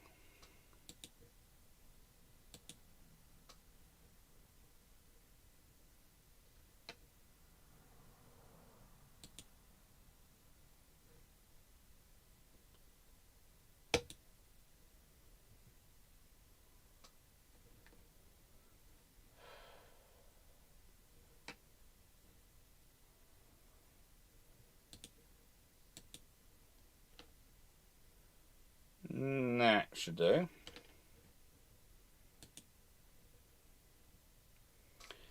That should do indeed.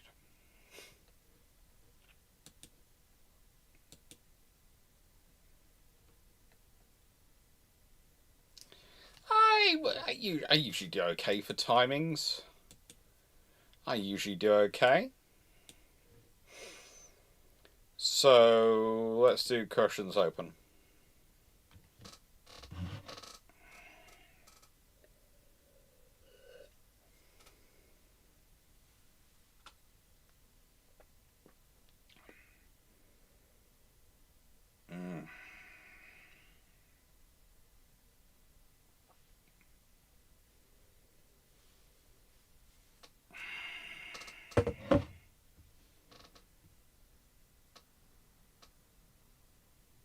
Michael, I can't put it into the link in because it hasn't been advertised yet, so I can't put a link to the lecture thing in there.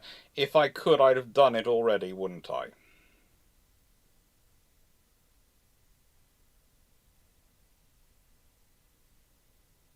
And I thought I might have said it, but maybe the IT stuff I didn't say it, but I did say go look at the Lawton Naval History series, and it's on the Lawton series. It'll be on. That's where it'll be advertised, but it's not up yet.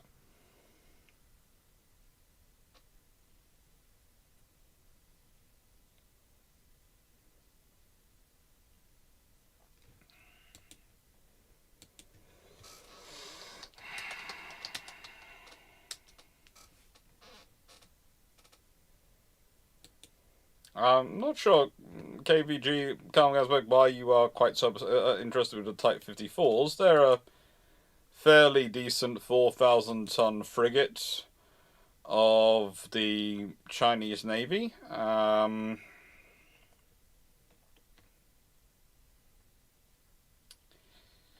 it's kind of interesting what they've been working on. But I think it's kind of also kind of interesting that realistically, the Chinese Navy, in terms of frigates, probably need to start working on their frigates a bit more. They do probably need to work on their frigates a bit more at the moment.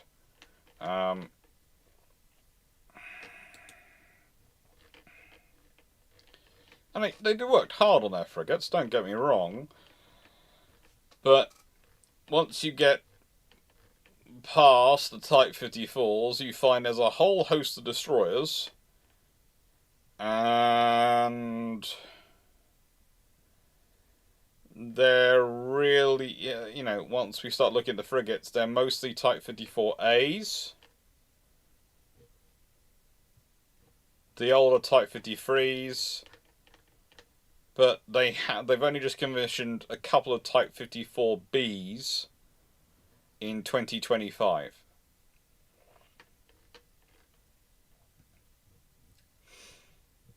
They didn't build for themselves. Ooh. Well, they had some 50. They've basically had a gap in 2024. They had a gap in 2021 and 2020. You know, they've kept having gaps of frigate construction. Mostly because they keep looking for new designs, and they just haven't gone and pushed them. They're a good little warship though, but I would say they are far more warship than they are presence as a ship. They use them as sort of as those things when they need to, but I would say yeah, the Type 54A is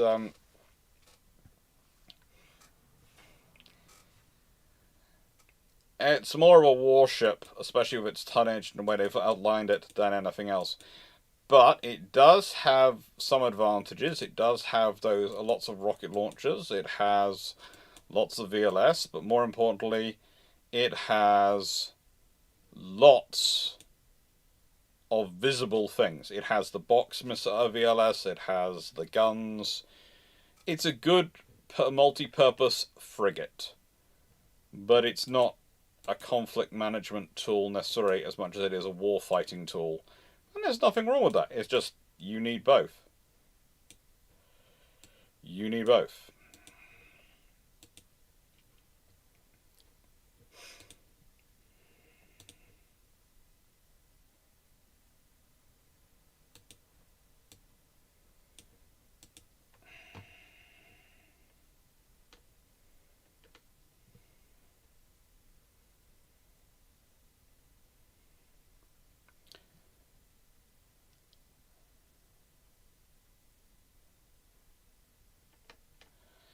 Okay. Right then, I'm just making sure I keep up with the questions.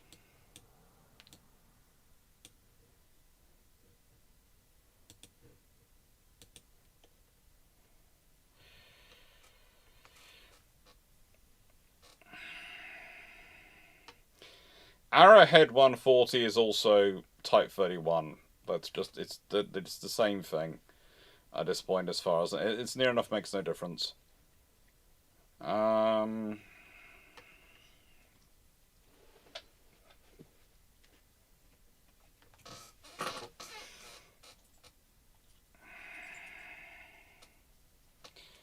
How many ships do the RN and RCN need? What do you want to do with them, Wayne? This is the point. What do you want to do with them? Because if you just want to build a single warfighting task group, then you just orientate your force around building that carrier battle group. If you want to actually have presence ships, then you have to work out how many regions do you want to be present in, and what level of presence do you want. Do you just want to have the ships there as a continual presence? Do you want to occasionally deploy a larger ship as doing a circuit as a presence on every couple of months? Then you need to factor that into your numbers. This is the point, and what I get into trouble with, what to an extent I fail to get into trouble with those language equations and the various other things, the defense by matrix, other things. they get in trouble by making something which is a very solid thing, trying to make a very solid mathematical variant of what is something which is a very much a subjective of what do you want to do? What does your government want to do? Because I can make the case that with OPVs, the Royal Navy needs about 24 of them. And then I could work through and I could go, well, realistically, we need 9 and 9 of the Type 31 and 32, so we need 18 of them. We need, let's say, enough for 5 battle groups worth of Type 26s, plus we need the ones for the ASW of the ASW of the strategic deterrence. So realistically, we need 18 of them. And realistically, we need at least 2 Type 45s or Type 83s as their successors per group as well. Okay, so that means we need at least 10 of them, and probably would want 12 to guarantee we have the capability. And so, I could go through and I could quite easily make the case for the Royal Navy needing 48 escorts. And I can justify that and provide you the analysis.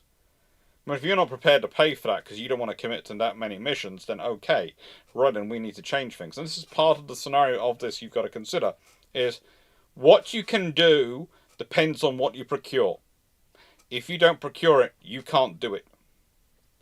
Trying to do it without procuring for it leads to the situation we've had recently. And this is what part of the problems with procuring for peace, is that we've been procuring based on a warfighting model, and then we are wrecking our ships in peace because we're not procuring the idea of how they're going to be used in peacetime.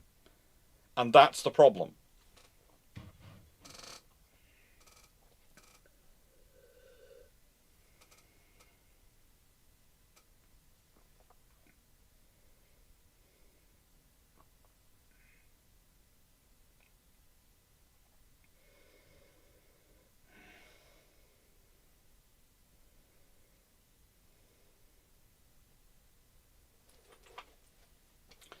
Is this a video be uploaded to YouTube? Yes, there's a video scheduled, which is the first draft of this, there's this one, and the actual live, when I give the talk at King's tend to record the videos and put them up on their channel.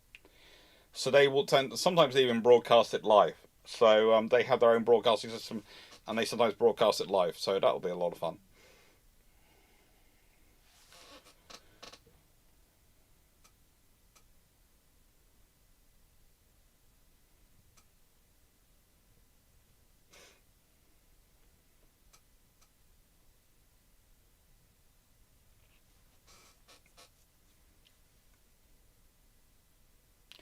Thanks, Paul, for putting questions in the British queues. Are opening up now.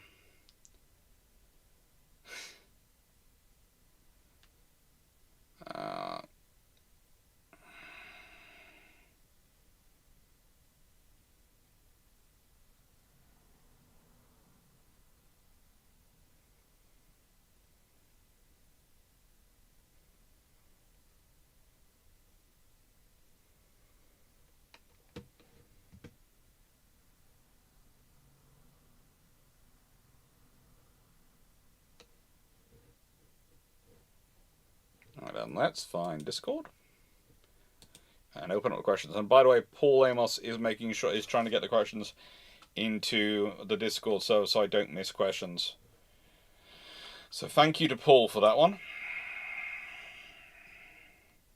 Thank you very much to Paul for that one.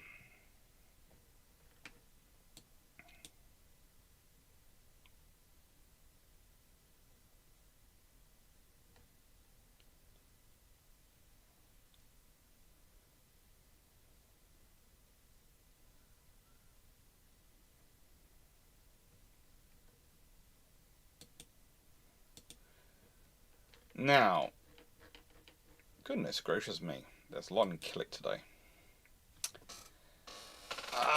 Walter Bradus, what's the future of Spanish navigation without an F-35? And I hear India wants Su-37. Is this a fiscal, political, both?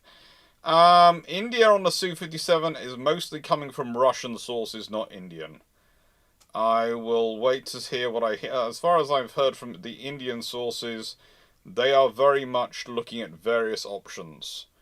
They have not had fun in recent experiences with Pakistan, and they're looking for more than just a tech procurement or an aircraft procurement. I think they're looking for a training package and things as part of it. And I don't think necessarily the nations involved are picking up on that. There's also the fact that India is very much working on developing their own indigenous industry. So whoever's going to offer them the advantages in that is going to be something they're going to look for. As is what's the future of Spanish naval aviation without an F-35? Probably going to go the same route as Turkey's gone, with drones operating from their LHD. The Juan Carlos is an interesting design. It's the basis of the Canberra class, it's the basis of the Turkish vessels. It's basically a floating box. It has the aesthetics of a brick. Still a good ship, but it just has the aesthetics of a brick. Please, no one look it up. Please, it just hurt your eyes. But it is the aesthetics of a brick. And I mean that with no disrespect, because I love... The Spanish can design some truly beautiful ships, and then they've got that. And you look at them and go... Which one of you let the functionalists in here? Which one of you let the functionalists, the modern architects in there, I don't care who, but one of you let the functionalists in here to go, this is what the most efficient functional shape is. Yeah, it's a brick.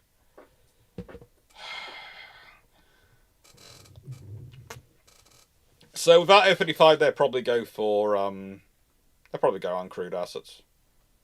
Honestly, they probably will either go that way. There are some options out there. The British are looking at some options to assist with their F-35 program. And realistically, for the Spanish, the F-35 was looking like it was going to come with a lot of political problems, which they didn't want. They would prefer to pay into the European system at the moment than other options for their procurement, because they're getting more out of the European system. You have to remember, there were Spanish companies were competing, Spanish-built companies were competing for American contracts, which they haven't got. So, in some regards, this was not unexpected by those of us who are watching things, because they've got some European contracts, they haven't got American contracts. Okay, that's fine. The Americans are entitled to do that. Everyone's entitled to do that. But then the same thing gets back, and then the same thing happens back. Raleigh? What the frigate are you doing down there?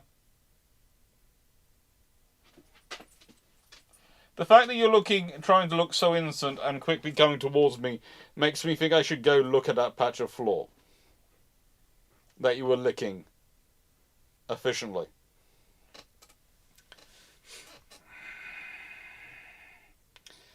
And there's even a scenario where I could see the British buying some more Eurofighters realistically.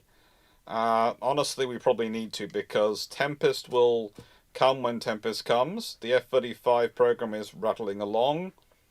The British probably need to procure a lot more F-35Bs and probably some F-35As. They probably need to shift some of the RAF squadrons over to F-35As if they're going to make the F-35A procurement actually a viable asset and actually not tokenism. But they need more F-35Bs to support the carriers. And that will lead to a greater divide in the British F-35 group, but we'll cross that bridge when it comes to it. But realistically, the British are probably going to also look at some extra Typhoons to keep our numbers of that up and viable, because if you are worried about the next 5 to 10 years, then you need to hit every production line you can at the moment. That's how long it takes to produce ships.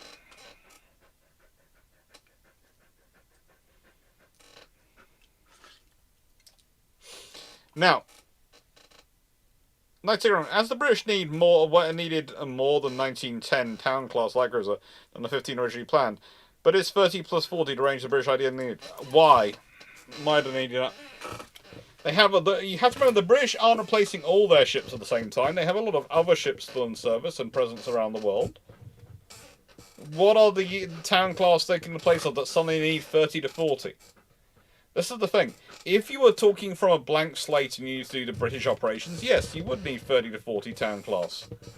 But seeing as you're not on a blank slate, you're dealing with existing structures and existing ships and existing presence missions and profiles, they needed the number they got. It's one of those things of, go and look at the other ships they have operating at the same time, the other cruisers they have available, the other assets they have wandering around the world. Do you really, unless you're cutting them all, you can't really justify procuring more than the town class they did, and they went straight off of town class into the next generation of class, the air refusers, and then after that into the C's, and then the D's and the E's. So that's what they did.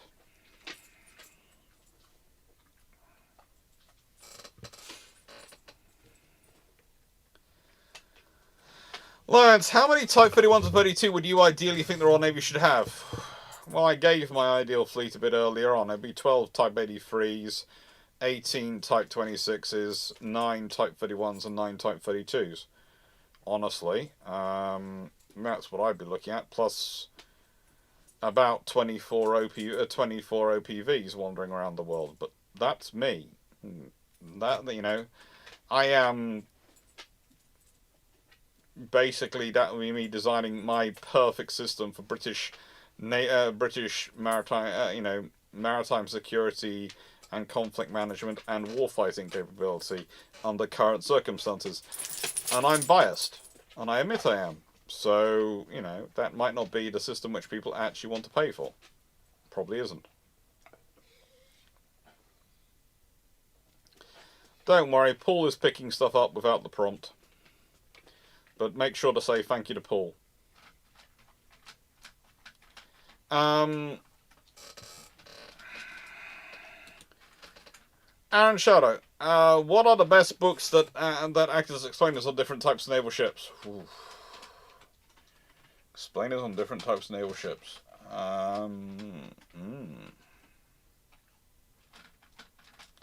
There aren't really that many books. Mostly you're talking about things like Janes and, to an extent, Brassies, etc. They'll discuss them depending on the period. Janes is probably a good place to start. Janes, a current edition of Janes, usually is a good place to start. Also, sites like, say, the Royal Navy, USNI, those things tend to be fairly full of information to think defense. Who else? UK Defence Journal. There's a few other American SimSec. Trying to look for books.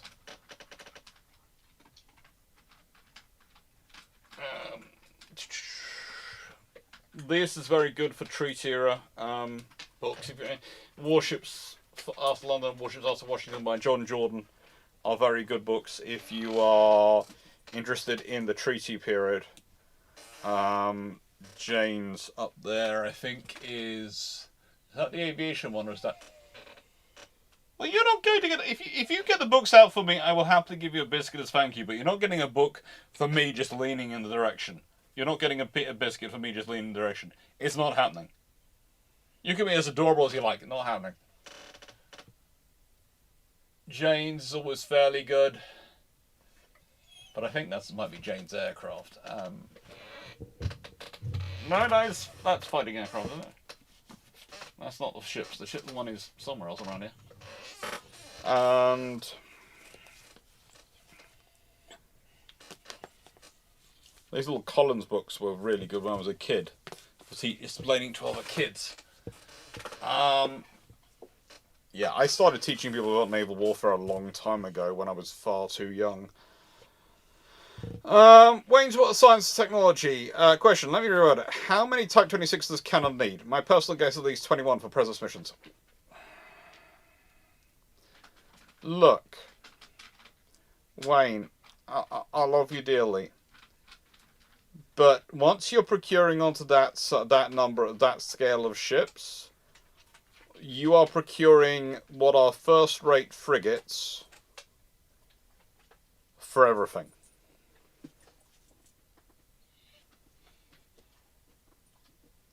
And that's nice, but that's also expensive. At a certain point, the Canadian Navy probably needs, I would argue, about 14 Type 26. 7 for each coast. Guarantees you two minimum of 2 available. Usually you have 3 or 4 available at any one time for operations. I would say you'd also need 14 of a lighter frigate type. Now, I love the Mogami, which the Japanese are producing, and for the Australians it makes sense. I would say, if I was the Canadians, considering their water profile, I'd be probably looking at the Type 31. The Frigate Defence Intervention, it's not really self-sufficient enough for the scenarios which you're going to find in Canada. The Type 31 I would go with, but I'd ask them to put in a lot of the Danish ice hull things, because originally the Type 31 was the Iver Hutzfeldt design, so it's a Danish design, so it's designed for very interesting northern waters, and again 14 of those, and the two things together will provide you with the presence and numbers you need. But again, it'll be a lot cheaper than buying 21 of the Type 26.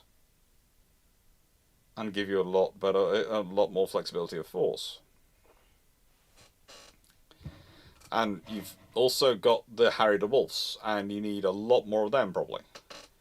But realistically, Canada's main trouble is they have a lot of water they need to start looking after, especially as the polar regions are warming up, which is going to increase the amount of water they have to keep an eye on.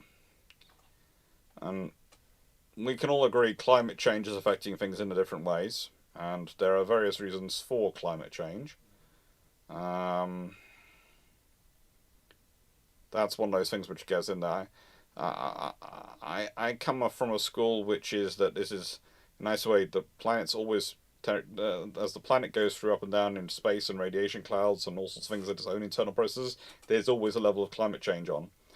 But I think human actions have accentuated the process, not caused it, and that's the reason that's making it change at a faster pace than we're necessarily used to. And that's what's causing the problems as an ecosystem, as a global system. And yeah, that's something you've got to manage. Access to fresh water is something that's going to be a big impact for the next 50 years. Which is why people like me keep going, desalinization plants. Both helps us deal with the rising sea levels. Not that much, but it's a bit of a joke, that one, but you know, it's a nice point to make. And helps us make sure we have plenty of water. And also can provide you with sea salt, which is very useful for using as a preservative and various other things. Baron von Verst. I once saw mentioned in DK Brown book the possibility of using the 5.2-inch 42 gun developed for the X1 as a destroyer gun mount. Is it a viable possibility? It was looked at, but basically they didn't like it. It was an option, but it was not one they really liked the option of. When they looked at it and were trying to use it, they decided that when it came to destroyers, its figures didn't work out for them. But they'd look into it, of course they did.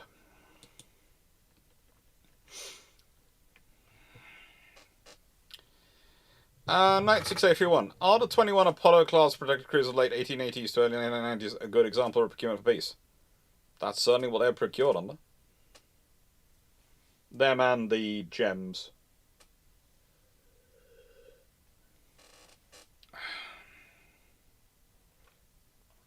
So enough. As someone not too au fait with the capabilities of modern navies, modern naval fleets, what are some of the common trends?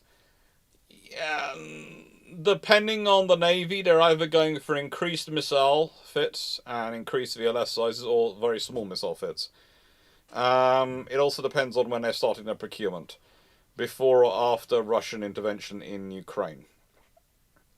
Before, increasingly, this was a world of wars are going to be wars of choice, and it's going to never happen to us once. So we can build ships which have the bare minimal systems.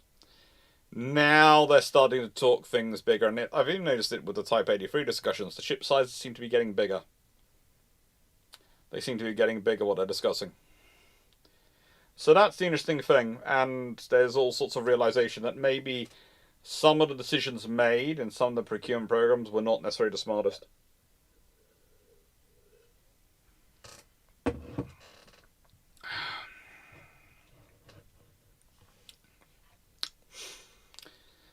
Use your microculture. What was the peacetime acquisition process of third rates like in the Royal Navy, HSL? A constant ongoing process.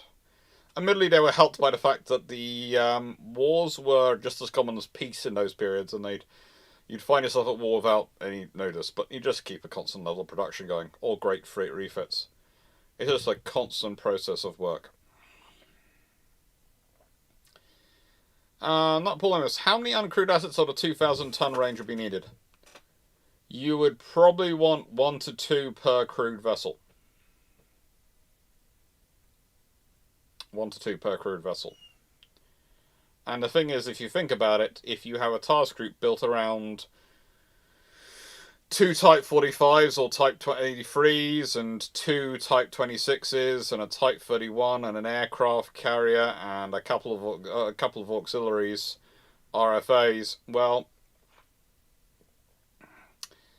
you then find yourself in a scenario where you have 8 ships, 8 crewed ships.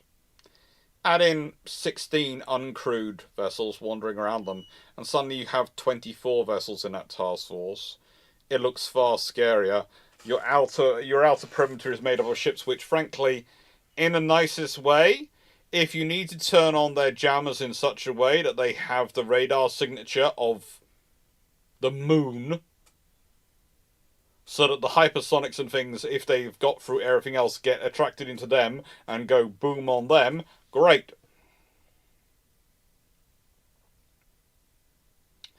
You can have that go off, and that's on one side, let's say, of the task group, so that the task group is carrying on forward and all the missiles get directed that way.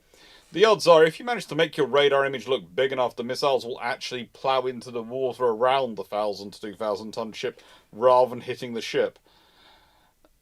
And before anyone thinks that that hasn't happened, that has happened in exercises. That has happened, where the target barges have made themselves such a big image in comparison to their real size that the weapon systems have guided themselves in merrily into the water. It works.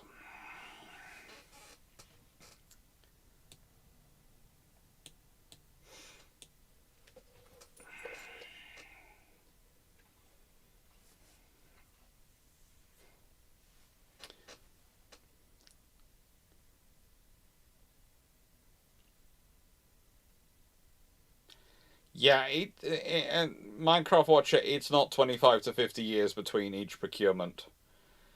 For starters, there's the great rebuilds, which are interesting. Also, they sometimes order them a batch of them. Sometimes they'll order one of them. Depends on the status of the ships and their and what their capabilities are. Plus, you have to remember the ships which we're talking about. They're oak ships. If they're stored in fresh water and they're kept in good condition, can last for many, many years before you need to upgrade them. Add in the pace of technology and things are quite helpful.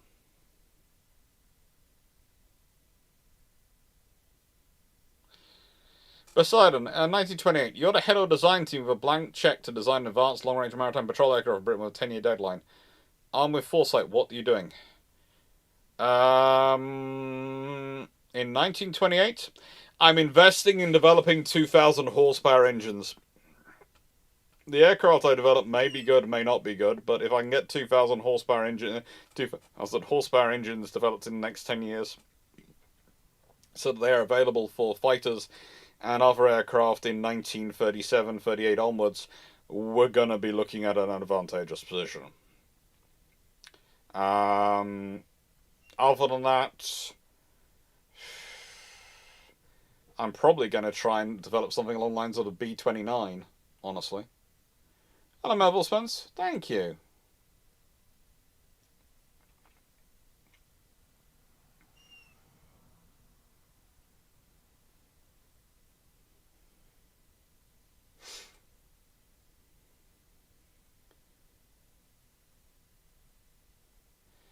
Lions, would you specialise your uncrewed asset, e.g. one specialised for ASW and one for anti-air, or just come...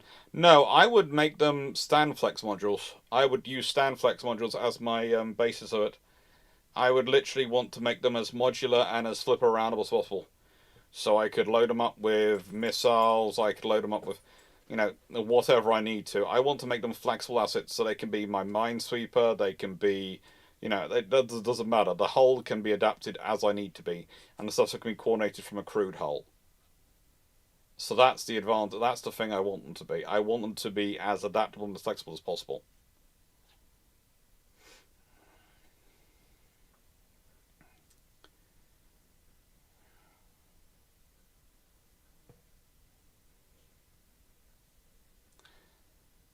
Wayne, which top 20 navy is in worse shape at present and what do they need? Look, Wayne.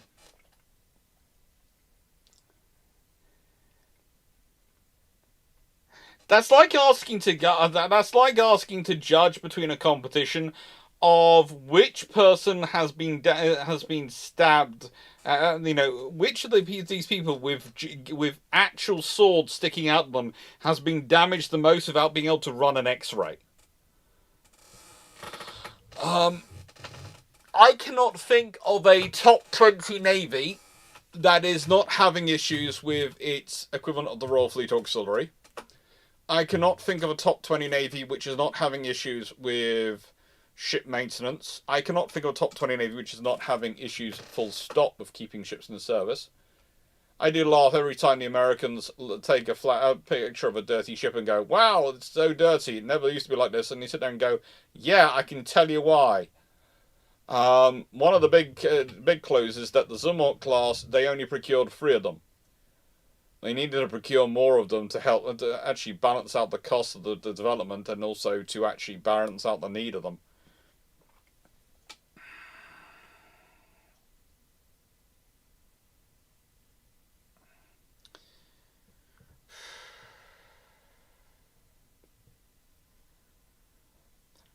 The reason the British didn't go for blimps, Walter Brodus, in the 1920s is because blimps, as much as they have some very, very interesting options, also cannot necessarily pass low enough to get bombs accurately onto U-boats, even if they're on the surface, without coming into very high risk themselves because they don't maneuver that quickly.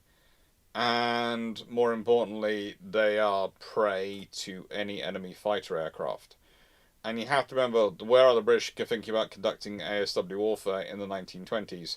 They're thinking about doing it in Australia, in the Mediterranean, and they're thinking about doing it in the Far East against the Japanese. In both scenarios, they're expecting to be dealing with enemy fighter coverage. Land-based air in the Mediterranean, carriers in terms of the Japanese. They don't want blimps.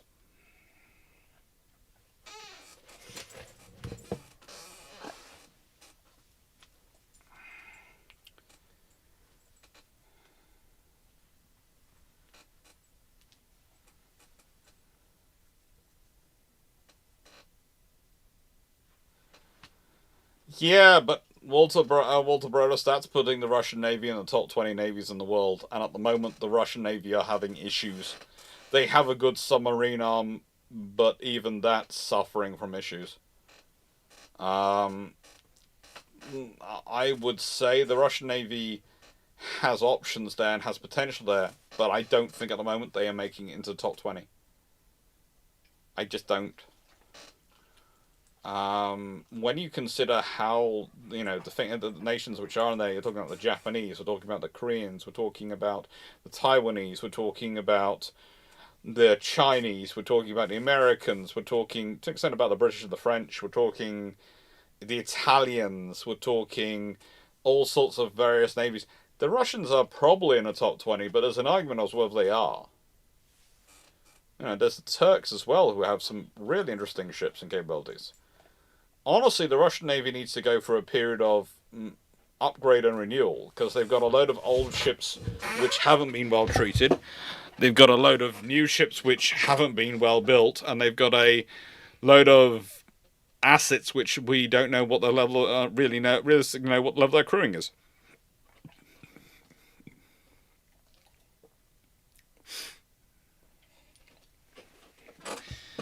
Well, they're not. Night to everyone. The protected cruisers and the armored cruisers are different levels of that scenario. Armored cruisers are, in many ways, your major presence asset, but the protected cruisers are the ones below that. So the protected cruisers are the role which the light cruisers really take over. They're the more mass presence, but there are sloops below them. So you think about in terms of the presence in those periods we're talking about, sloops are the things which are turning up regularly. They're usually what people call gunboat diplomacy. In a gunboat, it's usually actually a sloop, not a gunboat. But sloop diplomacy doesn't sound as cool as gunboat diplomacy, does it? And then if you're starting to cause an issue, the local light cruiser will wander up, or protected cruiser will wander up and go, "Hello! How are we all doing today? How is everyone feeling? Yes, I know you normally get visited by my smaller friend, but I'm here to say hello and remind you how nice and friendly you are." And if you still are mucking around, then an armoured cruiser turns up and goes, "Hello. Am I not debonair? Have you seen the size of my guns? Don't I look friendly? Let's have a swish party." Yes. And if they're feeling really interesting, and you really aren't taking notice, then the local squadron commander in his flagship, with another or a couple of other cruisers, will turn up and go, "Hello! Let's have a big party. Let's see if we can't solve this problem." Because the next thing above him that turns up, and if it has to turn up, it's not going to start having a party. It's going to start. You've officially reached the point of frigate around and find out. Is going to be a battleship, and the moment the British go through the expense of sending a battleship out to deal with you, that's when that ship's going to turn up and just going to go bang, bang, bang. You learned your lesson now? Good. That's the period we're talking about. You get lots of options before you get to the bang, bang, bang. Lots of points. But it's coming. In modern parlance, they give you lots of off-ramps. Lots of off-ramps for you to take out and stay down. Lots of nice discussions over dinner and over drinks, for you to hear the cool, calm suggestions of what could be peacefully agreed for. What would be a sensible and friendly equation? Yes, you've caused trouble, don't cause any more, and let's have some peace, shall we? Because peace is better for business. War is not better for business. Peace is better for business. Arming people is great for business if you're in that scenario, but actually fighting a war is terrible for business.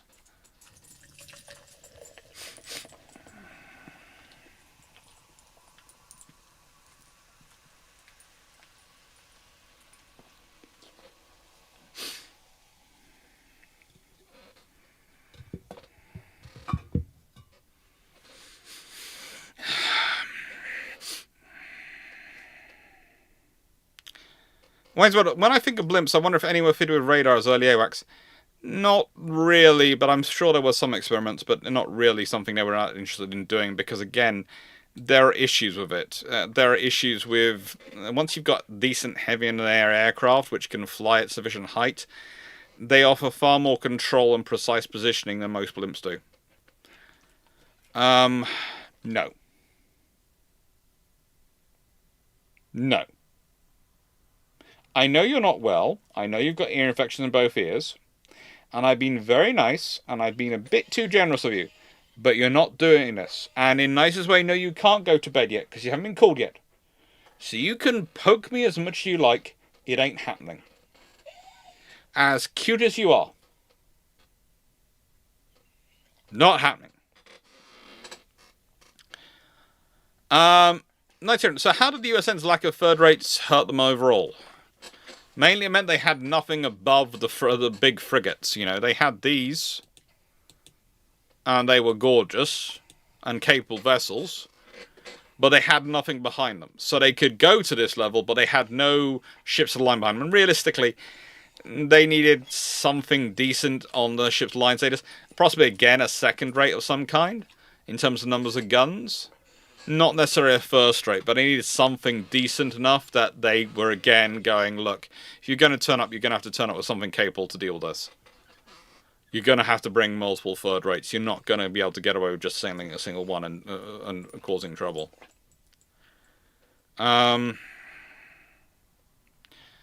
Wayne Sutter, what's the first try for an AWACS equivalent? I've discussed this before. Believe it or not, it's the Blackburn. Not with radar, but using lookouts. First AWACS equivalent was an airborne early warning aircraft, which was using literally people with binoculars looking around for threats. That's the first AWACS equivalent, command and control. Term number one, what's meant by the term type? Context. 5658 redhead is, probably what you redhead. A brunette is usually is in one context is my answer to the type question. To the other question, a type is usually what uses a grouping of various of vessels. So it could also be known as a class. Would be a type, or alternatively, it can be: are they frigates? Are they destroyers? Are they cruisers? So it depends on the context of that question. What is a type? Jakob Venek, what's the reason that countries like Korea, Japan, China, perhaps US can build DGGs or FGs faster than we here in Europe? The US really can't do that. The thing is, mostly is that they've kept their yards going. The Japanese, Chinese, and Koreans have kept their yards going, and as long as you're prepared to order... There's also the other thing of the thing the Americans suffer from and the Europeans suffer from a lot is tinker disease. So we have a design, and instead of just going with what we were designing, we then want to change the design halfway through. We want to add in extra things or delete things, and that adds time to build. So you need to have... It's tinker disease that comes in, that's the problem. Tinker disease. But also it's the rate of production. You need again, you need to... if you want to have efficiency of production, you need to be building more. You need to keep up a certain rate of production.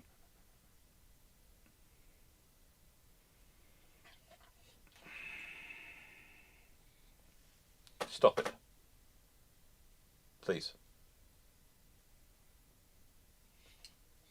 I know, you're used to... I know at the moment, because you've been ill, you've got used to this idea, you whinge and you get your way. And I do find it upsetting that I am upsetting you. But you have not been picked up yet, and I'm under orders. You're not to be taken until you're picked up. So you can whinge all you like. All you do is disturb the people on the end of the video, and me. You don't actually achieve anything.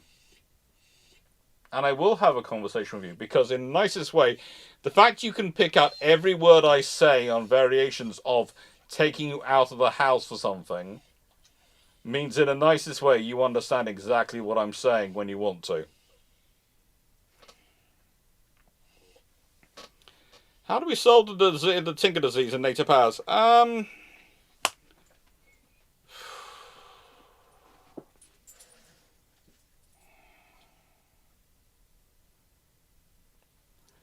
There are two options, realistically. You build more ships, so the tinkering gets more spread out. Or alternatively, you find a way to restrict the tinkering. Now, the problem is, you'd think if you go for an allied system, and you were producing a joint design, that would stop the tinkering. But actually, it makes it worse, because it means you have multiple governments tinkering in the system. So that doesn't help.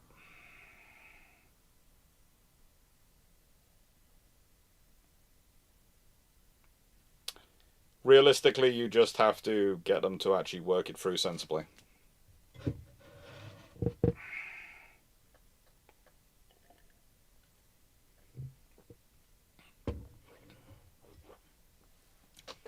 Could you build a platform for tinkering?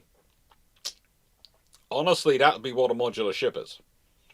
You can argue that the Danish solved some of the tinkering problem with their government by having the Standflex modules. So now, instead of tinkering with the ships, they tinker with the Standflex modules. But that doesn't always help.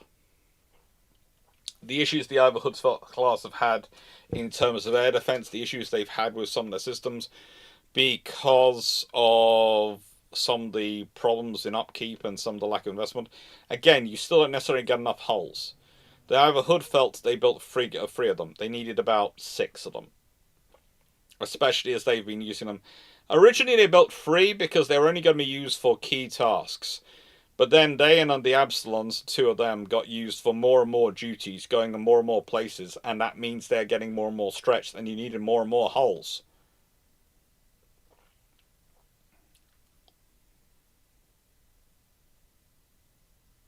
Oh yeah, the dogs are cute.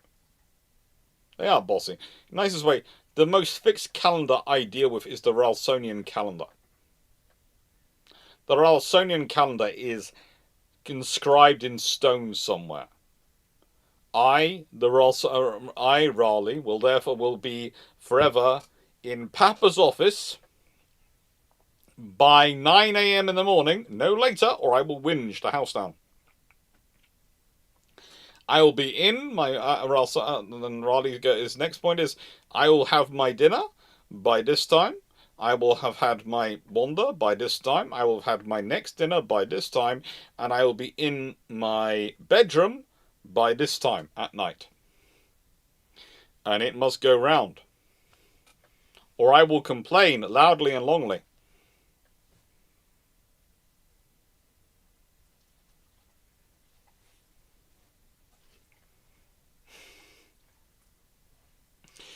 Designed by committee is something you're always going to get in modern governments. There are too many power brokers. There are too many stakeholders, to use that phrase. Despite having the lessons of what polycratic governments such as the Soviet Union and fascist Germany had as issues, and fascist Italy had as issues in terms of their procurement, it's the nature of political systems develop as polycratic organizations.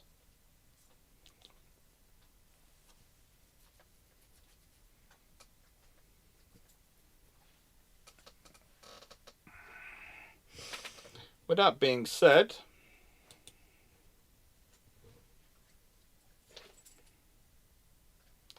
I think we finished all the questions. I don't think anyone has any more questions. As normal, I will pop into Discord in a bit after I've put the aforementioned Ralsonian calendar to his bedroom and sorted that all out and checked on the family. And then I'll pop into Discord. If you have noticed at the moment, I am trying to record 8 or so videos a week at the moment to cover for September and October.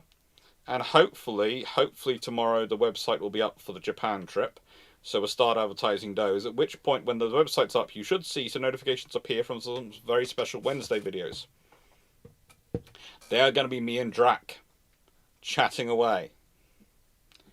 And hopefully you'll enjoy them. We're going to be talking about dreadnoughts that almost were. It should be a lot of fun. Should be a lot of fun. But yes, these things will all come in time, as said. All come in time. Tomorrow, I've got to spend some time tomorrow. I'm getting all the admin passwords, so the website will become my responsibility as well to extent to do so, because the people who have been doing it have been very, very busy, and so I'm taking on that one as well. It's fun times.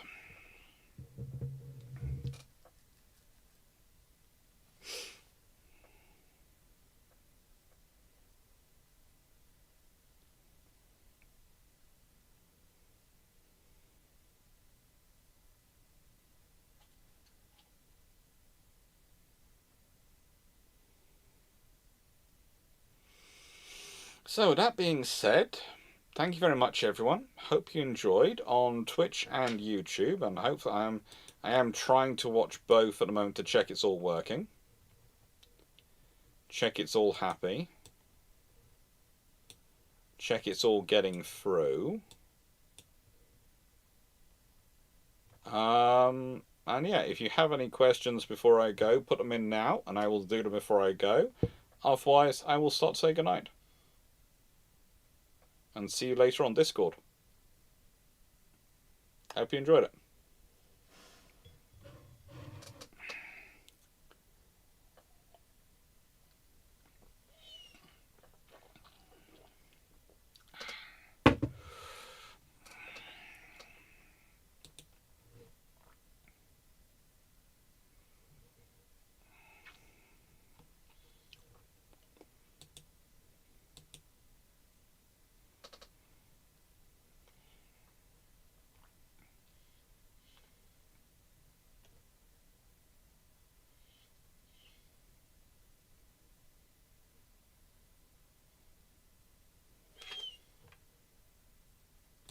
Ah, Knight, question for you. So, is the USN's failure to have a new frigate program ready for when the OHP retired a case of not procuring for peace? Yes, it's also a case of, honestly, the USN have had a failure procurement for about the last 40 years. They didn't get the strike cruisers, and they really didn't need them as status ships, so that to take the pressure off the carriers and take the pressure off some of the force. They've had the Zumwalts, they've had the LCS program, which got obsessed with speed. The Zumwalt program got its name attached too many to bits which weren't actually for it, or were about coming in after it, and that got mucked around. And pretty much since about 1989, the USN has been having non-stop issues with procurement. And I'd argue that's because every time they try and procure something other than the Burks, people start going, but what do we want it to be?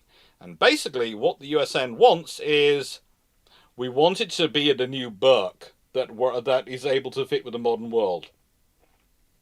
So it's got to be big enough, carry enough missiles, and got to have the new power system and powertrain and new architecture so it can support the new systems. And that's it. We want the new Burke, but not the Burke. It can't be Burke, because in a nice way we can't keep reheating this design, and they end up reheating the poor Burke, and that's now reaching a point where it's almost absurd. The Flight 3 Burkes, I love them dearly, but they are cramming as much as they can of the latest ideas and thinking into these things, and it's just not helping them.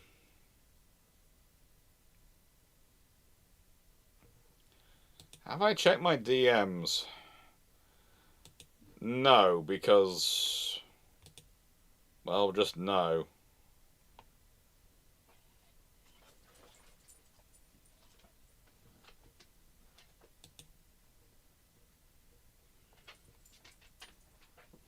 Resparking employment. Yeah. There are options coming, my friend, but it's something I will be able to talk about you when it actually happens, sort of thing. I wonder how little reserve buoyancy they have left. Yeah, I'm more worried about some of the things they're asking and tasking to do.